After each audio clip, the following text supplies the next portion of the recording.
What is the foundation of what I'm starting the day with, right? Yeah. What is the sequence of what I'm going to be doing next? In my mind, the biggest key to success, almost anybody I see that takes it to a whole different level, the highest levels, the difference between them and other people is you know how everybody talks about what is the key to success. You know, the key to success is marry the right person, save money, work hard, go to school, get a degree, love people, faith, God. You hear so many different things. And we were having this debate one time, and I would ask everybody, it's just the basic question everybody, what's the key to success? What is it? I'm like, you know what? Years later, I said, in my mind, the biggest key to success, almost anybody I see that takes it to a whole different level, the highest levels, the difference between them and other people is their sequencing. And what I mean by sequencing is the following. So you and I may have the same vision of what we want to do in life, okay? You want to get here, I want to get here. This could be anything. We both want to build a $1 billion company. Fine. We both want to be building a company that does 100 million a year.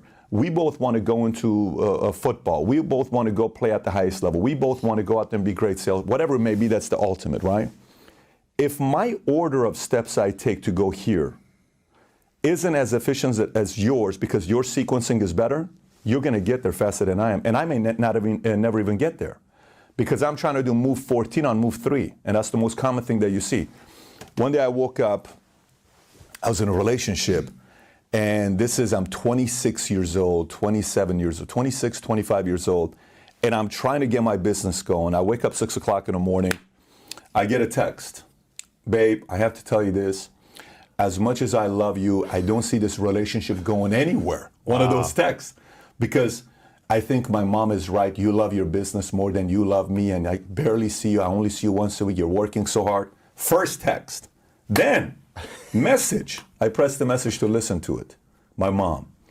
You know, there used to be a time they used to love me, and you would call me and tell me you love me. What happened to those? What happened to my little son that used to love his mother?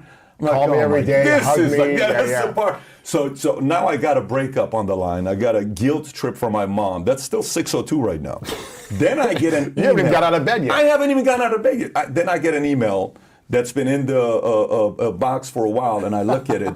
It's from my number one client that I was about to expect like a $15,000 commission, and that's a lot of money at that time. And my number one client says he's leaving me for the following reasons. And then at the same time, the next email is my agent saying I resign. My number one agent resigns. This all happens before 6:05, 6:10. So I'm in bed, anxiety is high, panic is high. I have no idea what to do. In that moment, all I thought about is, what are my next 5 moves? What do I need to do next? From that moment on, everything I did with business, I would ask myself, I'm going to do this next, my next 10, 15 moves. Or what would this guy do? This guy that built an empire, what would he do? What are we going to do here? What can I do to be better than this guy? What can I do to be more efficient? And what can I do to speed up the process to get here? But everything came down to your next 5 moves. So you're asking the question, is the first move the most important? Absolutely it is. If you don't know your next move can hurt the chances of you even getting to the 5th move. Yeah. So it's always your next move that matters the most. What is the next move that everyone should be thinking about? So the first thing you have to do is you gotta, last night I'm at Rafi's place and I'm having dinner with my 3 buddies. None of us are supposed to do anything in life. One of them is Stephen Affo. They're running a $300 billion a year business. Steve was the Michael Jordan of our high school. Okay, he's a great basketball player, but we're all 2.0 GPA kids. Right.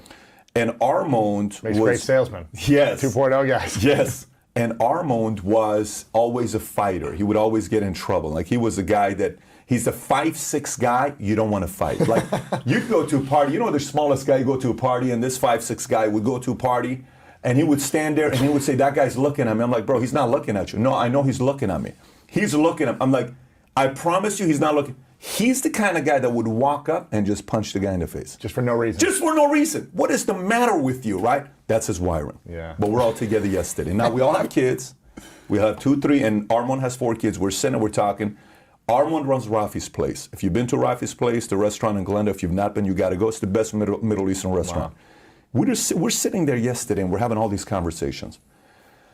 Challenges men go through, whether it's marriage, money, health, what happens at 41, everything that you don't want to talk publicly that men are insecure about, we just talk about it right there, right, collectively. And the biggest thing that I talked with one of my friends yesterday is, listen, your number one move is you identifying who you want to be. Not who Tiffany wants to be, not who, it's who do you want to be. Not what Patrick wants to be, not what Bobby wants, not what your older brother, sister, mom, dad. Who do you want to be? If you and I can figure out who we want to be, and it's as transparent and as clear as possible, I don't have to compare myself against your success. Now, here's a problem, though. Say, for instance, I sit there and I say, honestly, I just want to be a person that's just a regular person, and I'm glad if I make 80 grand a year, 100 grand a year, I have a nice place, I'm married, I'm happy, my kids are with me, I have good relationships, I'm totally happy. If you say that, If that's what you want to be. if you say that's what you want to be, But if you say, I want something else, and you're not doing it, then what? exactly, but watch this one here. If you say that's what you want to be and you're content with that life, but behind closed doors, your buddy Lewis Howes is making millions, he's doing great, he's all over the place, people are talking about it. If an ounce of envy or jealousy comes in, you either weren't being honest with yourself, because that's not exactly who you wanted to be, or you got to ask the decision, am I living my life or his life? That's the toughest thing to do, right? Toughest thing to do. Now, the other side of it is that, let's just say you got a big upside. You know, in sports, a lot of times, you know, Stephen A. Smith did an interview the other day, and they asked him about Vince Carter, and it was the toughest question that was asked. They said, so, Vince Carter, he just announced 23 years of retirement. He's leaving the NBA. Stephen A., what can you say about Vince Carter's legacy? Okay, now I don't know if you guys know who Vince Carter is. This guy dunked over the amazing. 7-footer in the Olympics. The guy retired afterwards. He Dunk got a contract contest for with the elbow, dunk contest everything. with the elbow. Sick what he was doing in Toronto, McGrady. It's just beautiful when you watch this guy play. I remember one time he dropped 50 in the playoffs. You thought this guy's going to win the championships, and he came from Tar Heels, North Carolina. Yeah. He's going to be the next Mike. But here's what Stephen A. said about Vince Carter. Very difficult. He said, you know how Stephen A. does his thing. He's just kind of like, You know. and he typically is quick to give the answer. 1 second goes by, 2 seconds goes by, 5 seconds goes by. He still hasn't said a word. Then all of a sudden he says, well, I got to tell you, this is a good brother. I love this man. He's a great man. You know, he goes into building him up, and then he says, But it is the most unfulfilled talent we've ever seen in the history of the NBA. Really? He says this man should have been competing with the Kobes of the world, the LeBrons of the world, the Jordans of the world, but we never saw it. I wish I would have seen the best of him. And it's like 1 minute and 13 seconds. It's so awkward. Oh. If Vince Carter watches that and it doesn't bother him, more power to you, because you were happy to be in the NBA and you were cool with that. But if you watch that and it bothers you, you know deep down inside you could have done more. So you as the individual have to make a decision. Either I'm going for I want all the marbles, and I'm willing to go be embarrassed, lose, public humiliation after another one until I get there, or I'm going to live a simple life and I'm okay with this. But you have to be clear about that. That's step number one. Once you're identifying that part, and once I know my talents, where can my talents be used? You know, if you're a numbers guy, what industry can use your talents? Well, maybe it's finance, economy, investment banker. You know, maybe it's on that side. If it's a creative side, maybe I'm going to go be on the marketing side. Maybe I want to be behind the scenes. I don't want to be in front of camera. I want to be the support person. Then you say, well, I'm not a good number one guy. I'm a good number two person. I'm a number three person. Then you have to find out your positioning at the point of your life. Tom was the former president of our company, PHP. One of the best decisions was hiring this guy. When I hired Tom and brought him on board, he introduced me to Vistage years ago. Vistage is kind of like a YPO, EO. You're familiar with YPO. Yes. So Vistage is an element of that. It's very similar, but it's a little bit older crowd. YPO is a little bit younger. Vistage has 50, 60-year-olds, right? And I want to be around 60-year-olds. So introduced me to Vistage. And over the years, we became very good friends before I hired him. And I said, so Tom, let me ask you a question. In your life, you guys sold JamDad for $780 million. You got a massive exit, but you were the number 6 guy. How come you don't want to be the number 1 guy? He says, good question. He gave me the best answer. He says, you realize I'm 54 years old at the time when we were talking. He says, it took me 54 years to realize I'm not a good number 1. 54 years. 54 years to realize I'm not a good number 1. What would have happened if you would have realized that at 30? That's the point. Every one of his biggest checks he ever got, he was the number 5, the number 4, or the number. Every time he was number 1, the company didn't do well. Interesting. So sometimes we want to be number 1, but maybe you're not a number 1. Sometimes you want to be MJ, but maybe you're Scotty. Sometimes you want to be MJ and Scotty, but maybe you're John Paxson and Steve Kerr. Maybe you're somebody that later on is going to be the general manager, Chicago Bulls, your name is John Paxson. Maybe you're going to be a great coach. Years later, winning 3 out of 5 championships, your name is Steve Kerr. But you got to play your game with your strength. So and in the season of life. Exactly. You know and what I in mean? the season of life. Because you may be a number 6 right now, but you may eventually be a good number 1. Maybe it's just in not a different time. role, in a different yes. package, and a. Yes, but it's the sequencing, man. Everything is sequencing. What does sequencing mean for you? What is that? Sequencing to me means, okay, if you wake up every day, you have a sequence of what you do. Okay, like what's the first thing you do when you wake up? Mostly meditate. Okay, what's the next thing you do? Make my bed. And then what's the next thing you do? Brush my teeth, shower. Okay, that's a sequence. Yeah. Okay, so now what if I wake up and the first thing I do is I shower first? Okay, then I go eat, then I put my clothes on, then I go to work, and I say sometime throughout the day I'm going to meditate. I just messed the whole sequence up. What is the foundation of what I'm starting the day with, right? Yeah. What is the sequence of what I'm going to be doing next?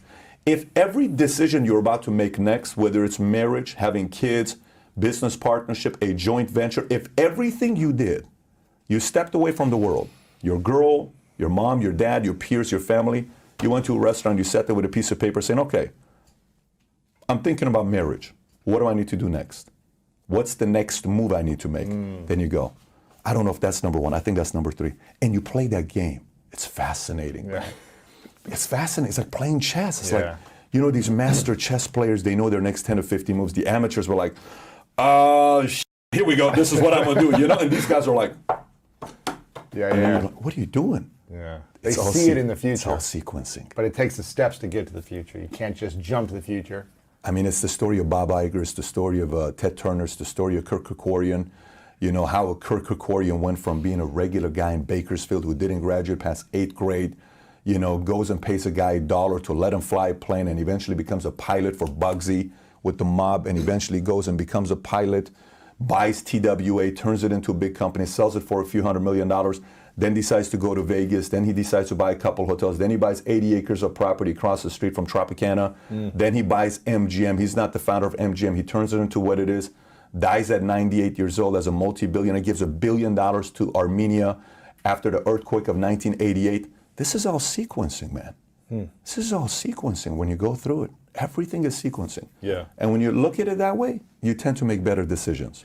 What was the time in your life where you tried to sequence, but it was the wrong sequencing and you got bad results? And Yeah. then what has been the time where you had the best sequencing, where you actually mapped it out in your mind, this is the sequence, you did it, and you created those results? Yeah, so there's 2 answers to that. I'll give you both of them. One, I tried to sequence to get married at 23 years old. You tried it. It would have been catastrophic. Now, I love the girl. Great girl. We have a friendship till today. My wife sold her a policy. Wow. I mean, when we met, me and my girl would double date with my wife and her boyfriend. Very weird story. Switched We girls. just switched. They should have switched as well, but we switched, right? 5.5 years later, she's single, I'm single. I'm like, let's go on a date. But at the time, I was forcing marriage because, you're looking at everybody saying, everybody's getting married, and I think it's my time, and family, and I'm Armenian, I'm Assyrian, this marriage. And one day I'm like, dude, you are not ready. I asked the question, I said, would you let your daughter marry you? I said, hell no. You asked the question to yourself. I asked the question to myself, would you let your daughter marry the 24-year-old Pat right now? I said, absolutely not. I said, you ain't ready to get married. And we got the ring, married. The whole thing was lined up. You got married. You were getting ready to get married. We're getting ready to get married. She wasn't ready, I wasn't ready. It would have been catastrophic for both. But that journey of going that direction, it set me back 3 years. Completely set me back. Because I was dead set on wanting to live a life of other people. I was dead set on making the decision that's going to please the people that want me to get married. Yet I don't even know what marriage means. I don't even know the complexities of marriage. I don't even know if I'm done being single. I don't even know the fear about, like, if I get married, so do I still, that's a lot of challenge and stuff. And it set me back, like I said, 3 years. The other part is, Louis, that when you say, when did you do it? I've also done it where I've said, here's what I'm going to do, that maybe was premature of a decision. But then in that moment, it's fight, flight, or freeze. You rise to the occasion. You rise to the occasion. Yeah. Then, like when I started a company, I shouldn't, at that time, weren't ready. I was not ready. There's no way I was ready. Had $500,000 in a bank. I'd been around for 7.5 years. I don't know what it is to get insurance contracts. I don't know what it is to get E&O. I don't know what kind of things insurance companies want. I don't know what I'm going to face. We started it, and I went in without knowing anything, no website, no product, no nothing, wasn't the smartest decision. One night I come home, my wife has the miscarriage, it's 1:30 in the morning, my bank account's at $13,000. I have no idea what to do. When I tell you I have no idea what to do.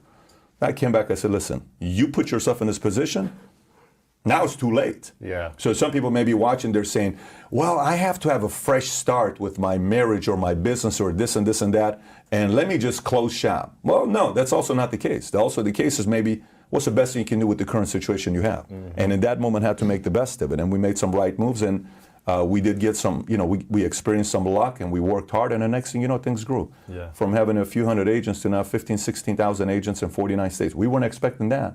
We were not expecting that. And I'm not talking about being in a company having salespeople. This is having to hire CFOs, raising money, founding. It's very complex without a 4-year degree, without a 2-year degree, without a finance. It's very complicated. Yeah. But somehow it happens. So yes, I would say sometimes there are many times where the sequencing wasn't right, but there are times that also wasn't right, but you had to make the best of it. You made it work. Yeah, you had to make it work. And what's the difference between entrepreneur versus intrapreneur? And how do you know if you should be entrepreneur, or if you should be entrepreneurial with a team and a mission that has funds and resources, and it's not all on your shoulders? Yeah, that's a great question. So, one of the things we talk about in this book, Your Next 5 Moves, is knowing, when you decide how you want to create your wealth and who you want to be. Meaning, okay, so who do you want to be? I want to be an intrapreneur. I want to be an entrepreneur. I want to be a solopreneur. I want to be a content creator. I want to be an influencer. I want to be an inventor. I want to be an investor. So you kind of figure out what angle you want to go and who you want to be. Yep. And then you figure out which one you want to do next. You may want to be an entrepreneur, but intrapreneur may make sense next, right? You want it to be an intrapreneur may make sense next. So this movement of entrepreneur got a lot of people to become entrepreneurs who should have never become entrepreneurs. Right. Okay, they just should have never become entrepreneurs because they did not experience the element of being an intrapreneur. An intrapreneur thinks, works, is wired, looks at money, people, talent, recruits, sells the dream. Everything an intrapreneur does is identical to the entrepreneur. The only difference between the intrapreneur and the entrepreneur is the entrepreneur put up the money. That's it. Yeah. Meaning, there is nothing else that's different there. The same amount of sacrifices this guy's willing to make, this guy's willing to make. He just didn't put up the money, right? Which is a whole different level of sacrifice. Whole different level of pressure, stress. You got it. Yeah. And that's one of the reasons why the intrapreneur respects the entrepreneur. It's like the hidden code. Listen, man, I'm willing to do everything you're doing, but I didn't put up money. Salute. Right. I respect you. This is why you're number one, I'm number two. But I salute you. What do we need to do, right? And there's that element of respect for one another. Now, the entrepreneur has to be willing to allow an intrapreneur to exist. So, for example, Bob Iger's story. Bob Iger starts off with ABC years ago, a young guy coming out, doesn't know what he wants to do, accidentally gets a job. He starts working at ABC. Then he works his way up. Then it's his dream to be a CEO of Disney. Then eventually becomes a CEO of Disney. He's the CEO of Disney for 15, 16 years. He ends up closing George Lucas and buys Star Wars. Right. He ends up buying Marvel. He ends up buying Pixar from Steve Jobs. And he ends up buying Fox. You do these 4 transactions. His salary was $67 million a year. Wow. Not net worth, salary. Never was an entrepreneur. Right. Bob Iger was never an entrepreneur. Clippers, right here, Ballmer. Ballmer's worth $57 billion. He's not an entrepreneur. Wow. He was an employee, number 5 or number Really? 6. He was an employee at Microsoft. Wow. And then eventually, Paul Allen didn't want to do it anymore. He kind of wanted to step down.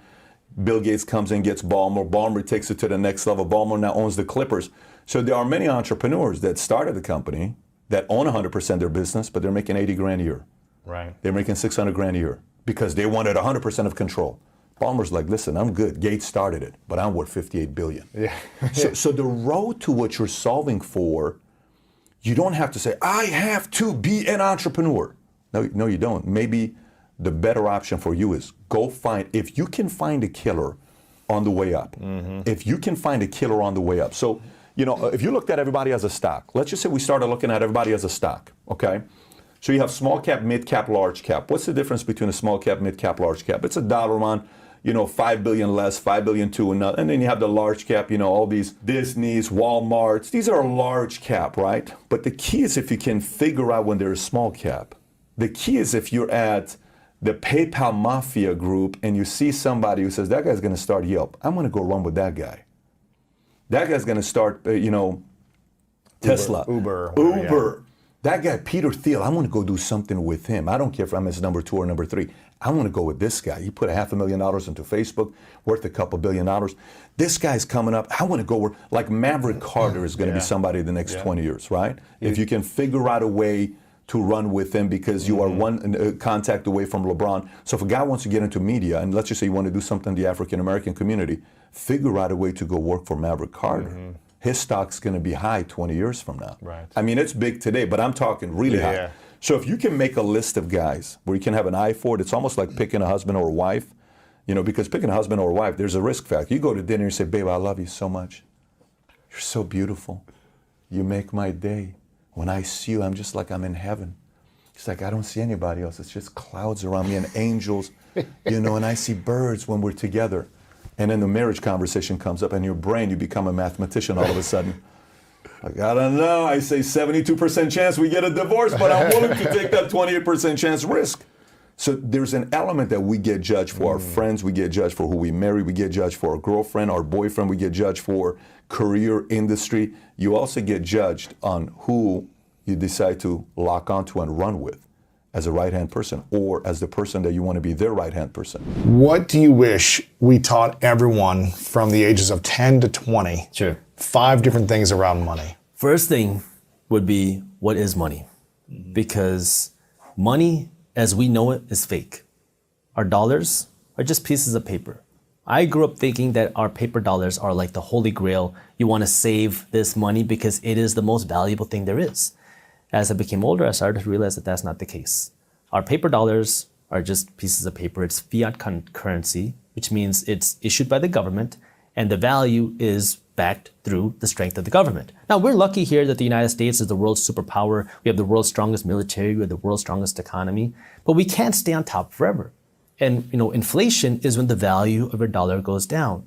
So these dollars, which many of us think that if we hoard this, we'll become wealthy, save your money to wealth, is actually keeping you poor, and it's making you poorer each and every day. So the first thing you have to understand is, what is money? Second thing you have to understand is, what do wealthy people work for?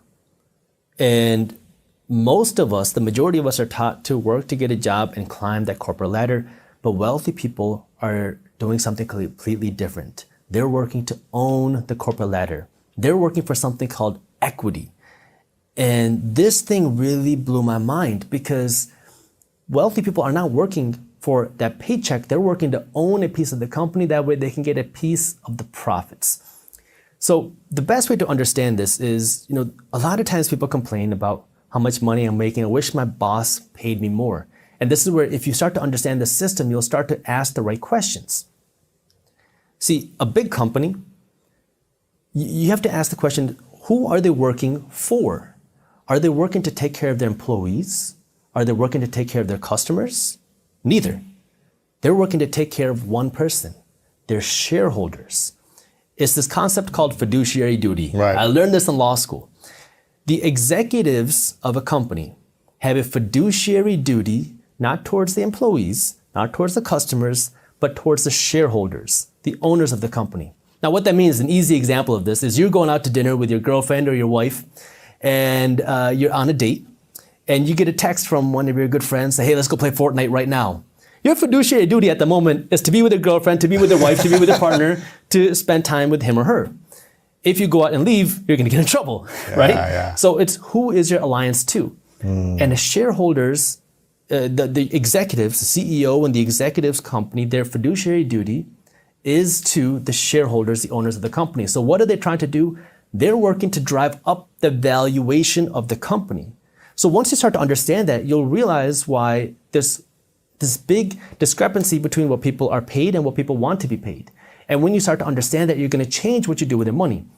That's why I said a minute ago, or a little bit ago, wealthy people are working to not climb the corporate ladder, but own the corporate ladder. So how do you get that equity, that ownership?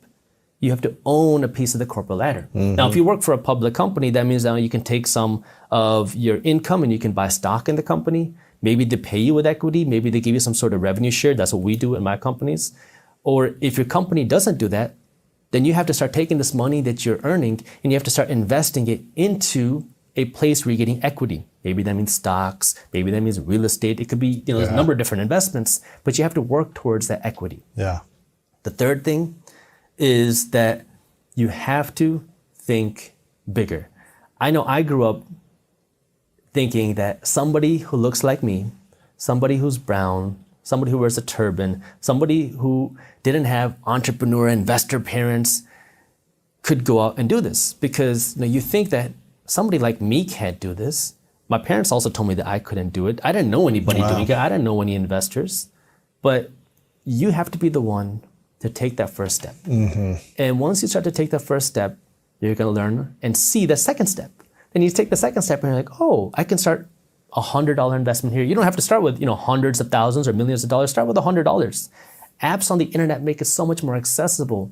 Right. But anything is possible. If you live in America, you speak English, you have more opportunities than really anybody else in the world. People would literally risk their lives to come to this country because there's opportunity here. And so if you're here, you have the ability to understand what you and I are saying, and you have that technology to do it, you're blessed. Yeah. Now, what do you do with this, right? You have to go out and start learning. You have to go out and start doing. And then the next thing that you have to do, Number four, is you have to understand the concept of debt. Because we live in this consumer culture. And it's interesting where, we want to live this flex lifestyle, right? I want to show off on Instagram. I want to show off my new car, my new Chanel, Gucci purse. And we kind of get caught up where I need to live a certain lifestyle that way people can think that I'm rich. But what you're doing now is you're living broke. Right. Making everybody else rich so people think you're rich. You're product rich.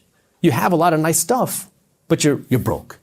And so when you live that type of lifestyle, you are the reason why Gucci, Louis Vuitton, Chanel are making so much money, but it's keeping you broke. The richest person in the world, sometimes he's the second, sometimes he's the third, is the CEO of Louis Vuitton. No way, really? Yeah, Bernard Arnault. And why? How did he get there? Because everybody wants to look rich.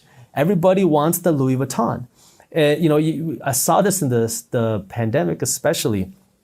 We were in a recession in 2021, but luxury sale of products were breaking new records. Come on, really? They're breaking records in 2021. Why is that? Stimulus checks went out, people had cash, and some people used that money to save, some people used that money to pay down debt, some people invested that money, but a big chunk of people took that money to places like Gucci, Louis Vuitton, and now you go and spend it. You would think when the economy is, I guess when people are losing their jobs and there's financial uncertainty of the future, you'd think people would be saving or investing, not spending on luxury goods, especially if you can't even go outside to flex it. You can only do it on social media in the company or home. You don't need to go outside anymore. You can just do it on social media. I know.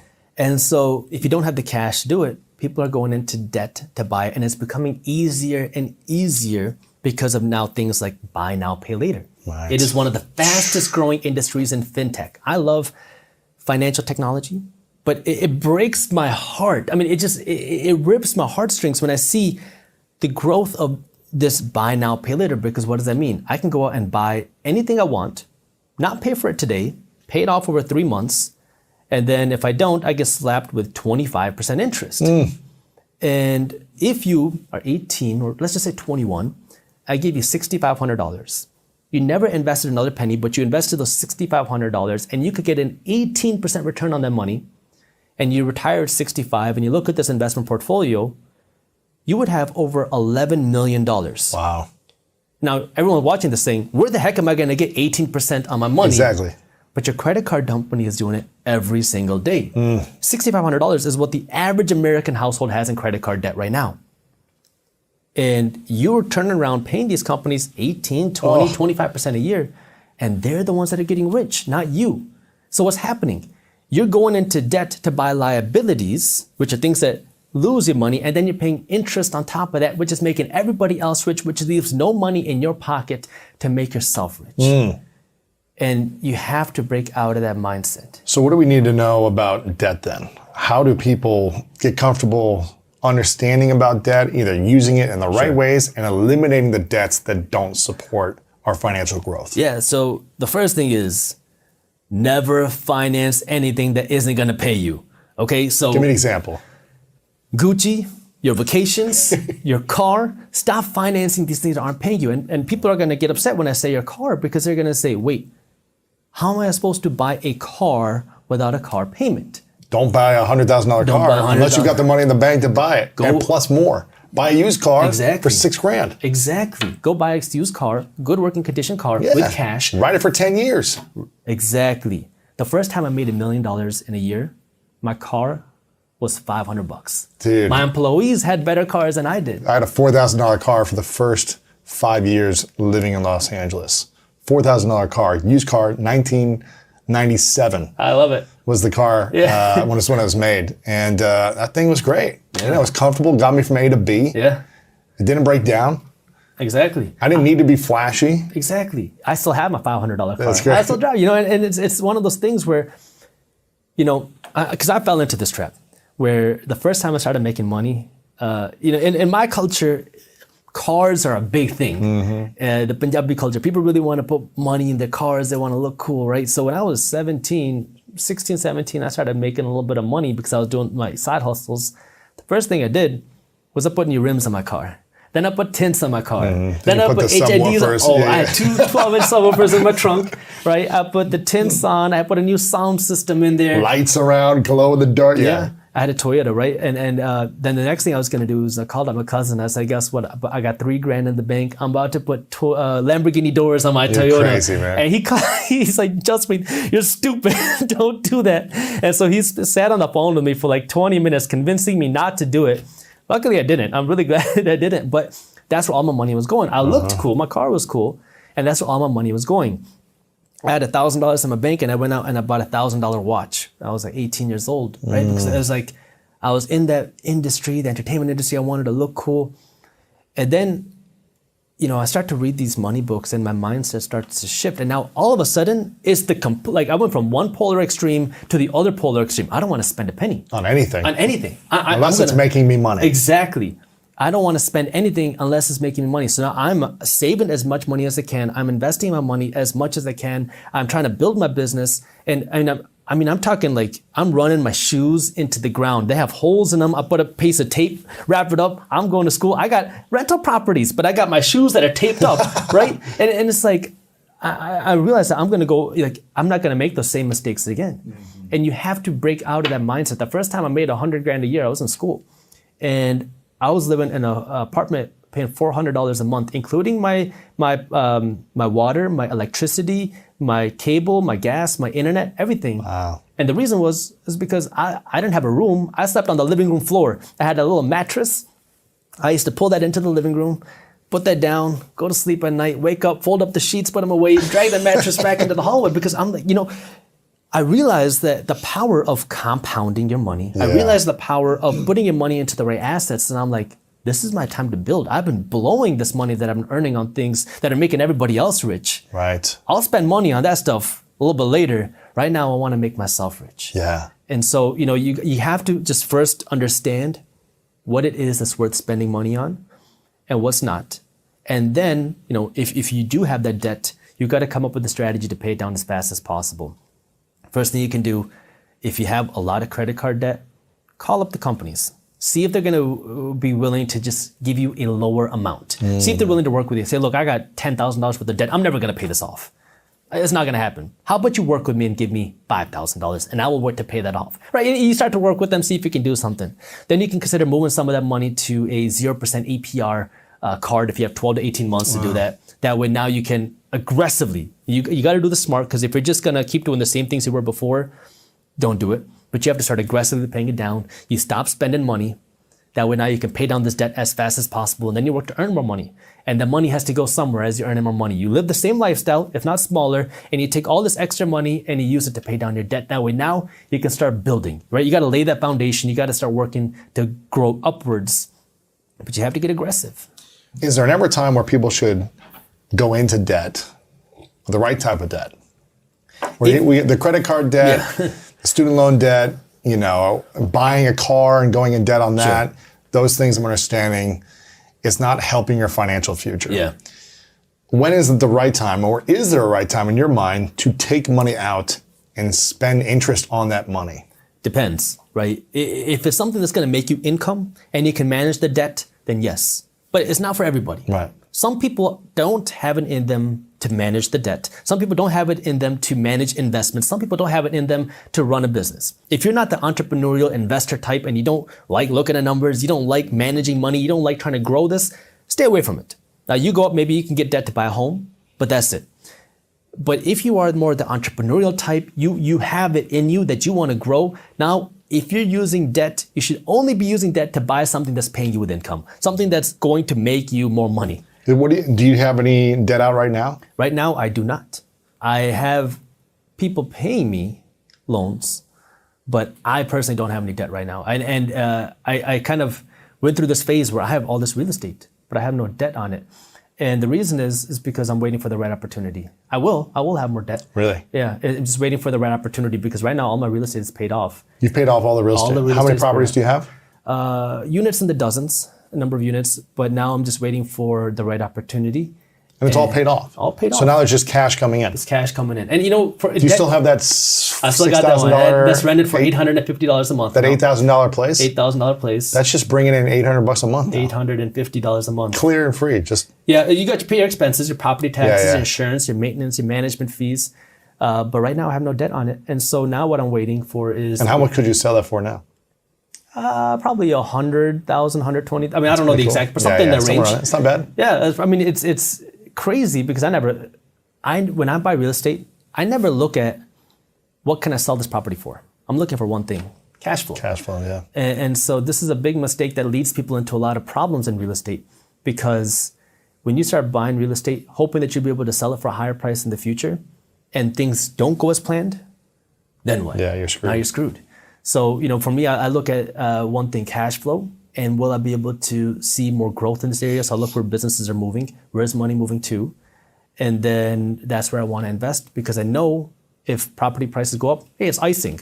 Property prices go down, it's okay. I still got my rent, which is covering my costs. So what's your goal, right? With the dozens of units for the opportunity for something bigger, or what's the plan? Something, yeah, it can be anything. Something bigger in real estate, and I'm looking for the right opportunity. But again, my focus now isn't in real estate like it was before. A few years ago, I was heavy in real estate, and I was doing everything that I can there, and a lot more opportunities were there. I bought a property in 2021, haven't bought anything in 2022 yet. But my focus now is building my business because I see a bigger opportunity there for me than real estate. That's why I've been I'm still involved in real estate, but not the way that I was a few years ago. Because you can earn more with your business if you put the attention and the energy and the money into building the team and the resources and the technology and those things. And it's more fun because it's a lot more active for me. Yeah.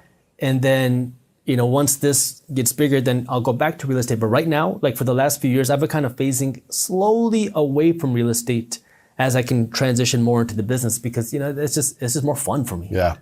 Okay, so understanding debt was the fourth thing. What was the fifth thing you wish people learned from 10 to 20 years old about money? You have to be willing to make mistakes, take risks, and start. And this one is hard, and it sounds simple, but a lot of people that I know, they are so hesitant to making that first investment because what if I do something wrong? What if I make a mistake? What if my investment goes down? And so the simple thing that's happened to me multiple times. Yeah, but you learn every time, right? Yeah. It's your tuition. It's your real tuition. And you have to be willing to try things because if you don't, you're going to get stuck in the game of what if. What if I lose money? What if it doesn't work out? Well, what if it goes up? What if you learn? I have made a lot of mistakes. I made a video on my YouTube channel where I went through my worst real estate deal ever. It was my third property that I ever bought. It was a home in the city of Detroit.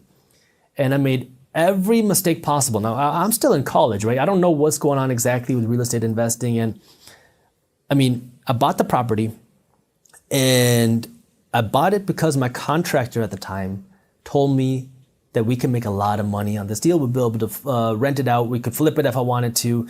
And he was like, don't even worry about getting a home inspection. Now, when I buy a property now, the first thing I do is I get a property inspection where somebody walks through the deal, makes sure, a third party, an independent person, and they tell me anything wrong with the property in the foundation, in the plumbing, in really anything with the property so I know what I'm getting myself into. And so he told me don't do that. He said, don't worry, I already walked through. He's a contractor, so I figured he knows what he's talking about. All you have to do is spend $5,500 and I will make sure this property is ready to go. Wow. So I said, okay, let's do it. So I bought the home. I gave him a check for half, or maybe $2,500 or $3,000, something around there, $3,000. And a week goes by, nothing starts. 2 weeks go by, nothing starts. And I call him, I said, hey man, what's going on? Like, I thought we were gonna have this done in 2 weeks. Here we are 2 weeks later and you haven't even brought your materials here. So I got caught up with something's going wrong. And so now 2 more weeks go by, he brought some materials there, he started painting one wall and that was it. And so, I'm getting upset because now it's like, every day that this property is now leased out it's costing money. Yeah. And still nothing's getting done. Another 2 weeks go by and now I'm like, okay, look, what's going on? We got to get this taken care of because now we're 6 weeks into this deal. You haven't done a single thing. You keep putting me off. You took my money and nothing's happened. And so long story short on that, he ran away. He was having financial difficulties. That's why he wanted me to close on this deal because he needed some cash. And now he's gone. So now I have another property that somebody was working on, a manager, and he was having some issues at my property. He was causing some problems. So I figured, he's causing problems there. How about you come work at this property and you need a home. You can live in this home for free. Fix it up. Just fix it up. Yeah. And so he said, okay. So now I thought, all right, I found a good deal here. I got somebody who'll fix it up. He'll live there, take care of it, and it's going to cost me less money. And so now he's living in this property. And he's like, how about this? How about you just open up a charge account at Home Depot and I'll just go buy stuff and take care of it at the home. I said, okay. So I go open up this charge account. He starts buying materials, not to work on my home, but to work on other people's properties. Oh my gosh. So now I'm like, dude, like you're spending my money to go work on other people's properties so you can make double profits over there. You haven't started any work on my home. You're not paying me rent. You have a dog that you're not taking care of who's pooping everywhere in the property. Man. And it's not being taken care of. And so now how do I get somebody out of this home? I got to evict him out of my own property. There's no lease in place. So now we got into all these legal issues of how do we get this person out of the home? We get him out of the home. It took me months to get him out. The property now is destroyed. Trash. Oh man. There's crap, literal crap all over the home. He damaged the place, did not take care of it. And now it's like, we have to start all over from negative to start fixing this property up. So now we start fixing it. I got a licensed and insured contractor. We're months into the deal. And he wants, I don't know, like a lot more money, at least 10 grand, if not more, to start doing the renovations. And we start digging deep and we start to see problem after problem after problem. So now every cost keeps adding up. Now the home is ready to go. And I'm like, all right, fine. And everybody told me, Jaspreet, don't license this home with the city of Detroit as a rental because nobody does it. And this is, again, after the 2008 crash, Detroit went through its bankruptcy. They were having their own issues, but I don't like to play games. I want to play by the rules. So I said, I'm going to get a license for rental. When you get a license for rental, they're going to send their own property inspectors out to the property and they're going to inspect it and make sure that it's okay. So now the property inspectors come out and they say, I need to lift up the home. I said, what do you mean lift up the home? They're like, oh yeah, we need to raise the home. I don't even know that you could do that. Apparently you can, and it's very expensive. Wow. So I lift up the home. And then we start running the water in the property, and it turns out that the water is not draining to the main city line. Apparently, somebody previously living in this property had poured cement down the main drain. Now, in order to get this property working, we have to bust out the cement in the basement, take out this pipe, put in a new pipe, re-pour the cement, and then these property inspectors start disagreeing with one another. One person says that you need a 10-foot electrical riser. So we make it 10 feet. The next one comes, says, why is it 10 feet? It needs to be 13 feet. I'm like, your first person said 10. And now they start fighting with each other and we have to keep paying for these inspectors to come back. They keep charging me permit fees for everything. If I want to paint the windowsills, it's a $100 permit fee. Change the smoke detectors, $75 permit fee. So this goes on and on and on and on for months. Finally, now we're approved for rental. I was like, oh my God, like this is the biggest headache of my life. We get a tenant in the property, we get licensed, a tenant's in the property, and now we have the license, and the property inspectors just decides to go back to the property. They don't tell us. They just go back there. Even though we're fully licensed, they had no reason to go there. They knock on the door, and apparently, we didn't know this, the tenant was having a babysitting operation in a property. So now the inspector sees this, that this tenant is running an illegal babysitting operation. He tells us, he fines us, tells us we need to evict the tenant. And now we have to start this process all over again. Man. So after that point, I was like, you know what, just sell this property. Wow. Because this is the biggest headache. And that was the only deal I ever lost money on. But I learned a lot. It was my tuition. So you have to be willing to learn, be willing to make mistakes, and then be willing to grow from those mistakes, go on and keep willing to go. I mean, if you could predict, obviously no one knows, but how do you think there's going to be a bigger recession or some type of crash in some way in the U.S. economy or in the world? And when do you think that will happen? I see, I already feel it in 2023. So You which think is next year? Because a lot is going to happen with the U.S. election and also the potential conflict in China and Taiwan, and also the gas shortage and everything, and also so many tons of food wheat is stopped at the port of the grain, Really? Wow, which could cause a starvation in African countries. So we're going to see a lot of chaos in the next few months. Really? Yeah, and we're going to experience a lot of gas shortage in European countries, which they're thinking about because the gas stopped coming to Germany. So a lot of change is going to happen in the next few months. What, for everyone listening and watching right now, what would be the next 3 steps they should take after listening or watching to this around their invisible assets, their visible assets, or just the next 3 steps they should take in life to prepare for this? Right. So mentally, you have to be ready to find your peace of mind. So you can start counting your blessings, start appreciating what you have, and enjoy the flow of happy money. So when money comes in, you can say, thank you for the money given to me. When you pay for the bills, thank you, I have enough abundance so I can pay the bills. And start blessing people that you're giving money to. So by doing that, you can find your peace of mind Yes. in whatever you do. And I think that's the basic. That's number 1. That's the base. And also, secondly, you have to start figuring out your inventory, what you have and who you are. What type of inventory? Both emotional and also your gift. I never knew I could write until I was 33. Really? My parents were so surprised, and my brother and sister, and many of my friends were so surprised that I became an author. And I was the one who gets surprised most, by the way. Yeah. So I didn't know until I started writing. So I'm sure you have some kind of gifts buried in you. For example, Luis, you are an athlete, so definitely you knew your gift as an athlete, but probably you didn't know that you had a gift as an interviewer. No, I had no idea. Speaker. Yeah. Writer. I had no idea. Writer, right? And also somebody who can motivate people. Right. You know, you use it for you to motivate yourself, but you didn't know you can impact millions of people. I had no idea. Right? So like when you're young, in your 30s and 40s, you never knew. And so you have to start looking at what you have. What skills, tools that you've developed that Right. you could use if you need Right. to. Yeah. And you have to multiply them because only single gift is not taking you far. But if you can multiply your gifts of speaking, for example, and also listening, and a sense of humor, and the care, generosity, if you combine all of them, you become so unique. Yes. So once you become so unique, people start just coming to you because you're more attractive. Right.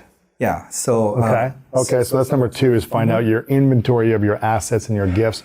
And I'm also assuming your inventory of like how much money you have, your investments, what you. But it's not so important. Okay. Because if you are not making much, it's not much anyway, right? What skills do you have? Yeah. Skills. Yeah. Right. So if you net asset is less than $300,000, don't worry about investing. I think you should invest in yourself. Invest in you. And take your friends out for dinner because it's going to pay more dividend. So Be generous with your energy, your time, yes, your gifts. Yes. And then the third step would be start getting support from everybody. You know, I have, say, for example, more than 10,000 people sending me money every month as a form of subscription online salon. Yes. So, and I haven't promised anything to do for them. So it's just a love money. So This is what type of money? Love money. Love money. Yeah. So 10,000 people pay you money every month Yes, just because they love you. Yeah. $10. That's how I feel. Wow. Are you offering them anything? Are you giving them any I teaching? just say, I had this fun interview with Louis today, and I'm in Stockholm. I sent some videos, but I'm not promising like I do this, so I give you this, so give me this. Right. No, it's more of a casual thing. That's cool. So I have enough trust from people. So the happy money, so almost like is given in my custody, so I can help other people. That's cool. So if you start getting fan clubs or cheer supporters, so you can start with 5 people, and you can start having 10 people, 30 people. So the next economy will be very interesting because a lot of people support one another. So instead of working for one big company, say I have 300 people supporting me. Right. Say, and you can increase your monthly support money. Say $100 per month. If I get a support from 30 people, $100 a month, that's $3,000. Right. And if you get 50 people who are supporting you with $100, you already have a $5,000 income. So whatever you do, you don't have to be the next entrepreneur of the world.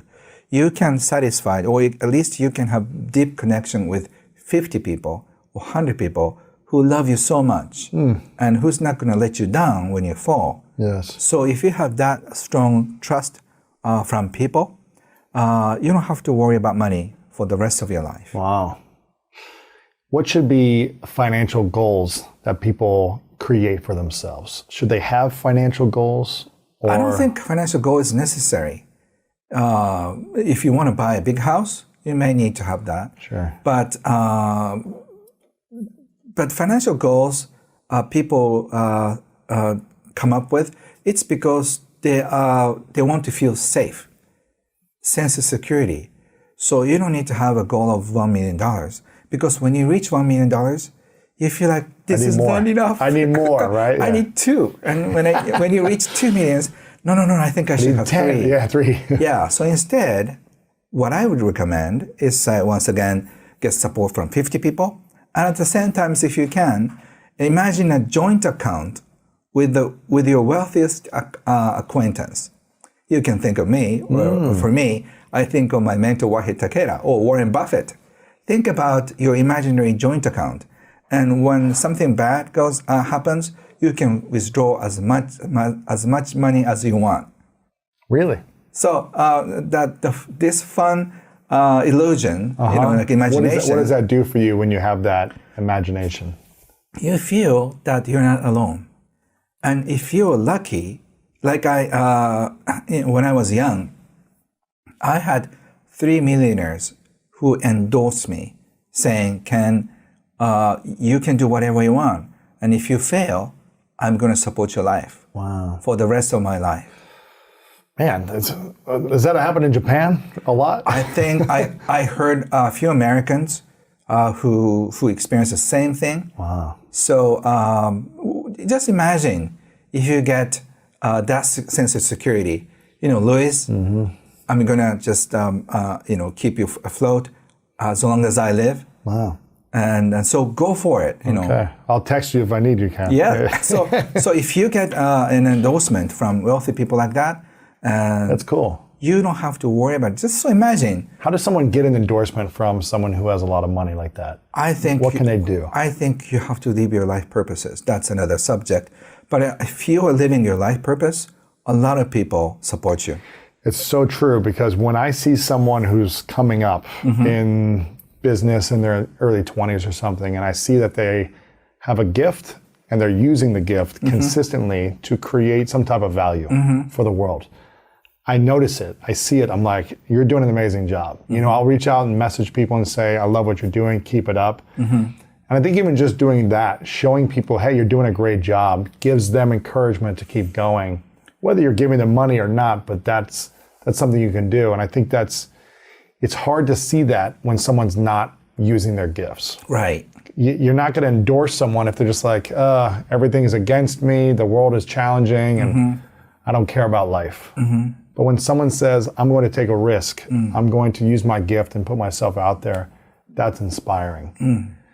In your book, which I love, by the way, again, I want to get this book, Happy Money, you talk about, I think you use a concept called money magnet, or like humans are like magnets and for money, right? And some people, it doesn't matter if you are a good person or a bad person, right? You have an analogy in the book where you say, if a rock is falling, it doesn't care who it hits. It can hit a good person or a bad person. Right. Its gravity is pulling that rock to the ground, and it's going to hit whoever it hits, right? Based on where they're at. So, and you also talk about how most people think that it's not fair when they see someone bad or mean or greedy making all the money. Can you just talk about this concept of being a money magnet and how someone can become more of that? So, once again, we experience life according to our beliefs. And some people have better luck than others. And some people work so hard, but they're getting minimum wages. So you have to find your place, your seat, your reserved seat is what I call. A lot of people try to sit on other people's seat, which is wrong because your seat is reserved somewhere else. And if you don't sit on other people's seat, what happens is that you get so depressed. And then you feel so meaningless, and all that, because you cannot really feel life. But once you sit on your seat, you are so deeply connected with your life purpose, then you start, your magnetism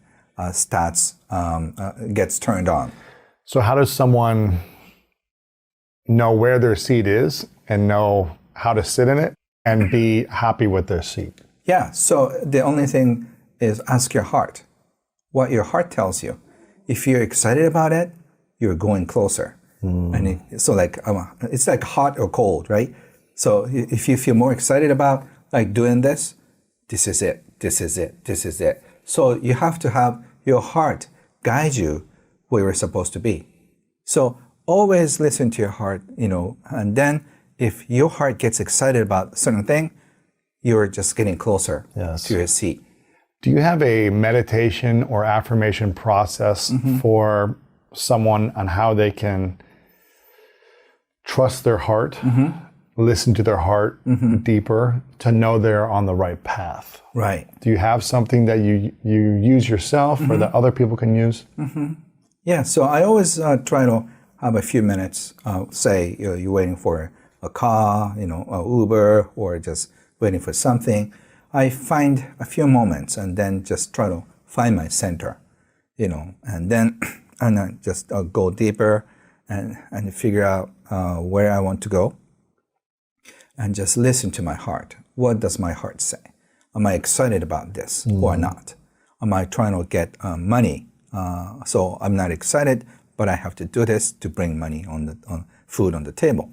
So I always check what my heart tells me. You're always listening to it. What happens when your heart is not excited? Like let's say you have a project you're working on. Right. You're working. I'm assuming all of your books you're excited about, but maybe there's an event you're supposed to go to, or I don't know, something that you said yes to, and you realize your heart is not excited about this. What do you do then? Do you do it, but then you don't repeat it the next time, or how do you navigate that? So I want to be a nice person. So once I said yes, I'll do it. Yeah. But I try to be very careful with what I say when I say yes. So I have a great team. So they'll just check. Yeah. They'll check, even because I want to be nice to everybody. So I'm likely to say yes too many times. So my secretary and my team says, Ken, are you sure about this? Yeah, probably not. So can you come up with something? Well, I'm glad you're here and you didn't reschedule this interview. Yeah, so, but in general, I'm trying to listen to my heart. That's good. That let me hear. I think a lot of people don't understand the power of a daily affirmation or a daily check-in with yourself, just like you talked about for 2 minutes. For someone that doesn't believe in affirmations, what would you say to them? So even if you don't believe it, you must be saying something to yourself. Like, this is a terrible day. It's so hot. I don't like this. So subconsciously, you're saying something about your life or about yourself, about your friends or about your clients.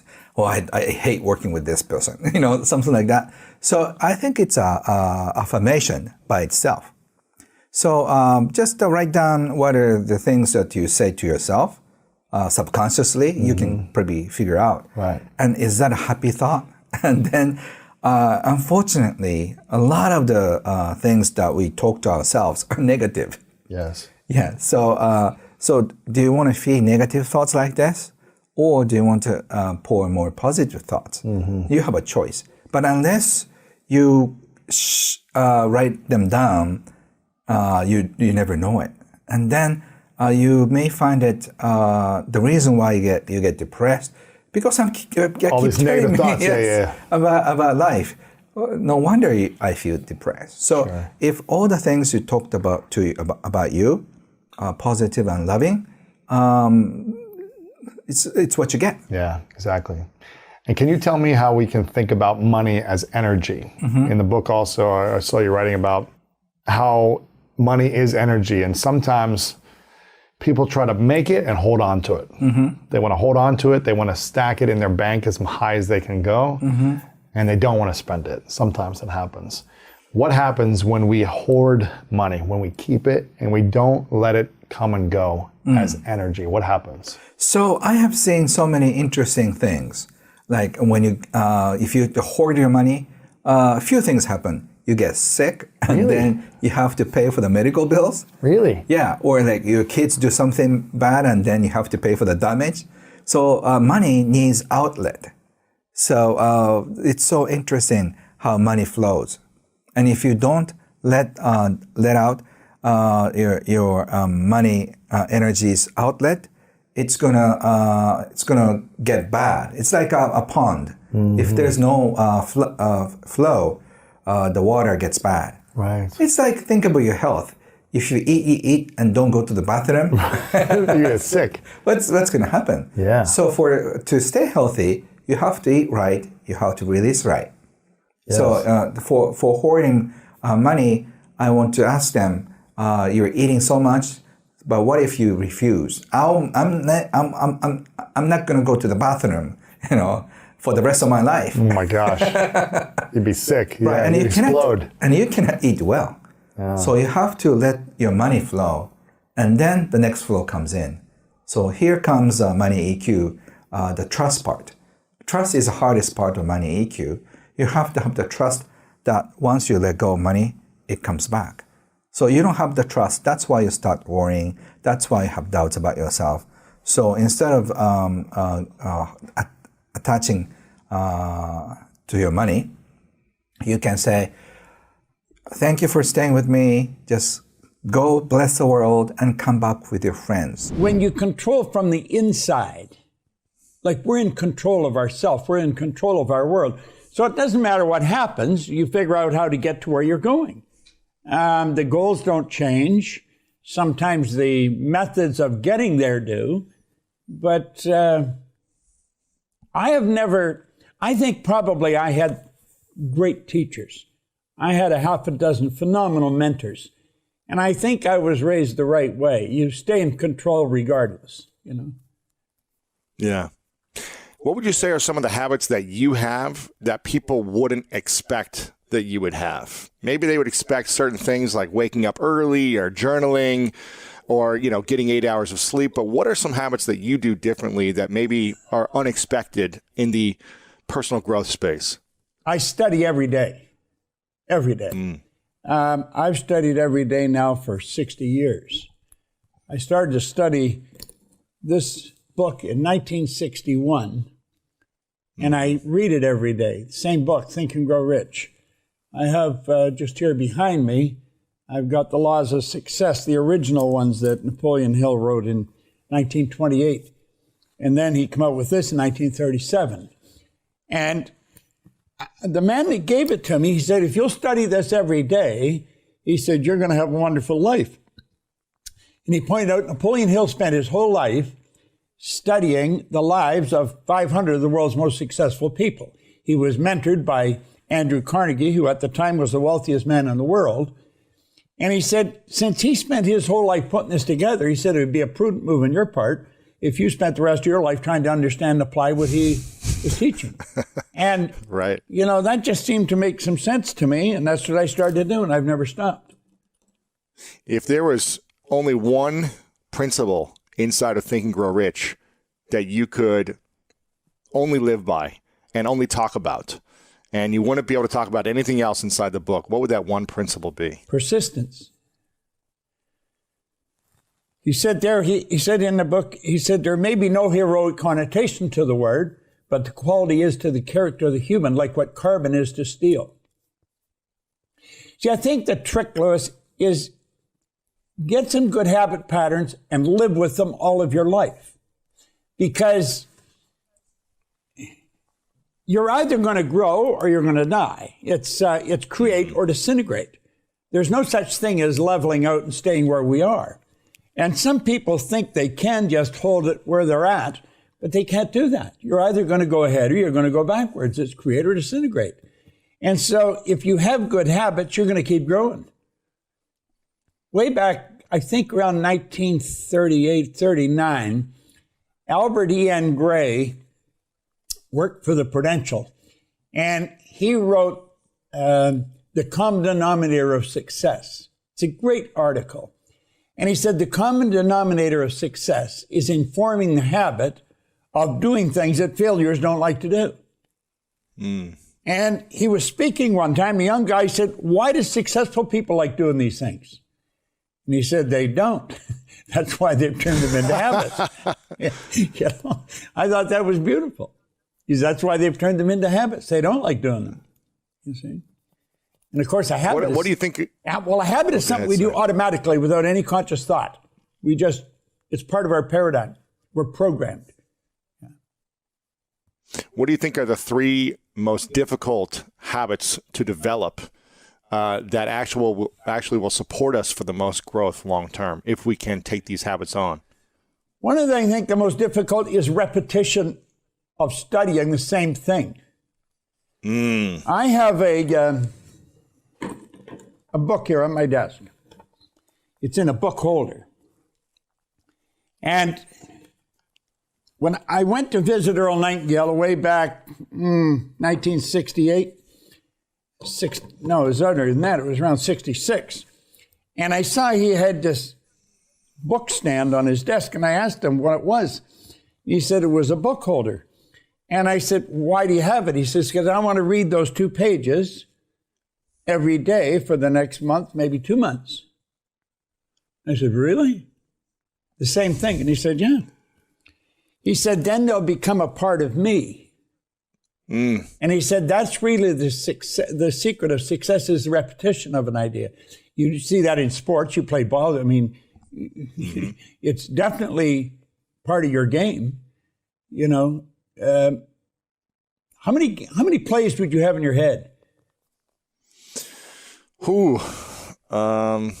Well, a lot of different plays, but in football, there's really only like 9 different routes a receiver can run. Yeah. As part of the tree of running a route. But there's so many different variations within plays that one receiver could run, and then another person could run in tandem with that. Yeah. So there's a massive playbook that you go through at the beginning of the season, and you've got to remember a lot of different things. But if you typically know the route you need to run and what other people are doing around you, then you can figure it out. But it's repetition that enables you to do that, isn't it? Over and over and over and over. You again. see, the same route over and over. That doesn't just apply to football. I think that applies to life. And if a person will really understand that, it's through repetition that you program your subjective mind. And it's your subjective mind that controls your behavior. Doesn't make sense to some people, but if they would study it and start to understand it, they would start to do it. What's the most important thing on those 2 pages that you have open in front of you? most important thing here. Read it to you. The lesson to be learned from the practical aviation of the present day is that of triumph of principle over precedent, of working out of an idea to its logical conclusion in spite of the accumulated testimony of all past experiences to the contrary. With such a notable example before us, can we say that it is futile to inquire whether by the same method we may not unlock still more important secrets and gain some knowledge of the unseen causes which are the back of external and visible conditions, and then by bringing these unseen causes into a better order, make practical working reality of possibilities which at present seem but fantastic dreams. They're talking about the Wright brothers. He said there was a secret they got off the ground because nobody knew how to fly, and neither did they until after they got it in the air. But he pointed out that it was principle over precedent. And we let precedent control us too often. What's the difference between principle and precedent? Well, precedent, you're letting something that has happened in the past control you. The principle is that there's always a better way. Doesn't matter what you're doing. Better is a beautiful word. What's something in your life that took a long time where you were holding on to the precedent of something for a while? Maybe it was months, maybe it was years, decades, that eventually the principle finally started to fly and you had a breakthrough. Is there an area of your life you can think of? Oh, absolutely, absolutely. Just as soon as you said it, yeah. You see, when I started in this, when I first got this book, I was such a loser. And I mean, in every way you look at it. I went to high school for 2 months. And I didn't quit. They kicked me out. They didn't want me there. And I was kind of happy because I didn't like it there anyway. Mm-hmm. I held dumb jobs. I never had a half-decent job. The idea that I could even get a good job never entered my mind. I had such low self-esteem. I didn't understand that at the time. I didn't even know what self-esteem was. And letting go of the fact that I didn't have a formal education, that I never had any business experience. The man that gave me the book, he said, none of that matters, Bob. That's the past. He said, let it go. Well, I had a difficult time letting that go because we're programmed that if you don't go to school, you can't get a good job. That if you're going to earn a lot of money, you've got to be really smart. Well, you see, I didn't think I was very smart, and I didn't have any formal education. That's a hard thing to let go of. Mm-hmm. But through the repetition of studying this over and over and over, and as he pointed out to me, Edison had grade 3. And he pointed out different people that had no formal education. And I finally made a break, left it behind. I'm not quite sure exactly when, but I let it go. Yeah.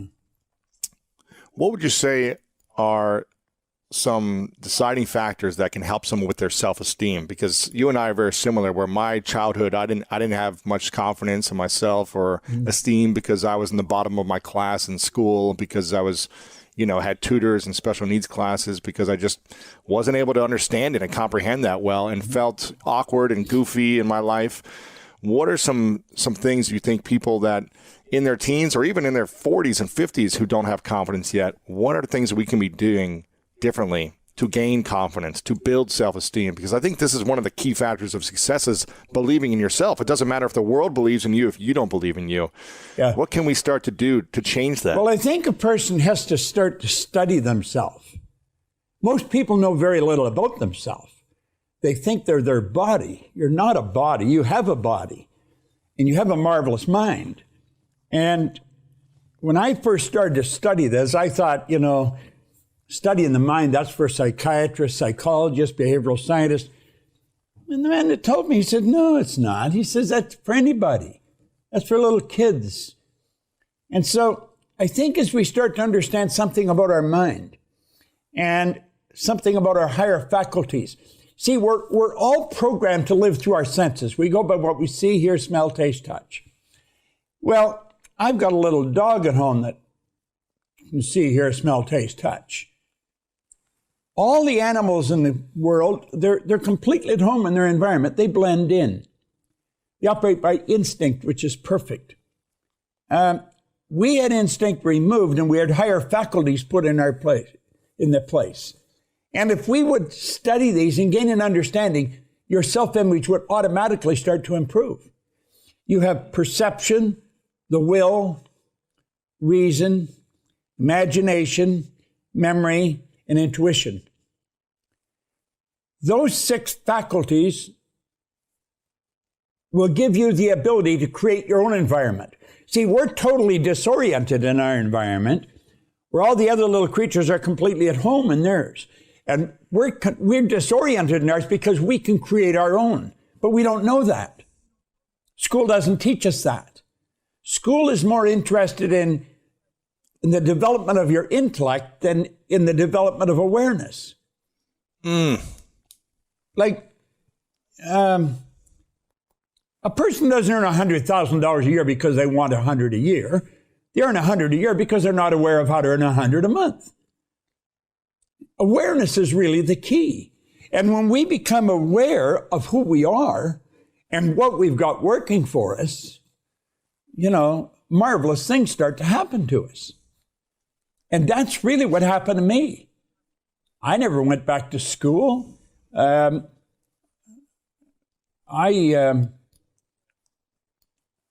built a very successful company. It operates all over the world. I didn't do it myself. I have a tremendous team of people. I've got just an absolute genius of a business partner, a woman who's an attorney. I mentioned to you before, you should have her on sometime. You'd be fascinated with her. She's that interesting. But it was a group of people. We've attracted a phenomenal group of people in our company. Mm-hmm. And we're operating now in 91 countries. Wow. Teaching this information. I don't know another company that teaches what we teach. Like, I think Tony Robbins has probably done more for our industry than any individual. The Secret has probably done more for it, as much as Tony has, the movie. But I don't know anybody else teaching what we're teaching. And what we're really doing is teaching people how their mind functions and how to expand their understanding of how it operates. What are the 6 faculties again? You shared this before, which I love, and I think if people really understood this, perception, it could help them build their self-image. There's perception, the will, imagination, memory, reason, and intuition.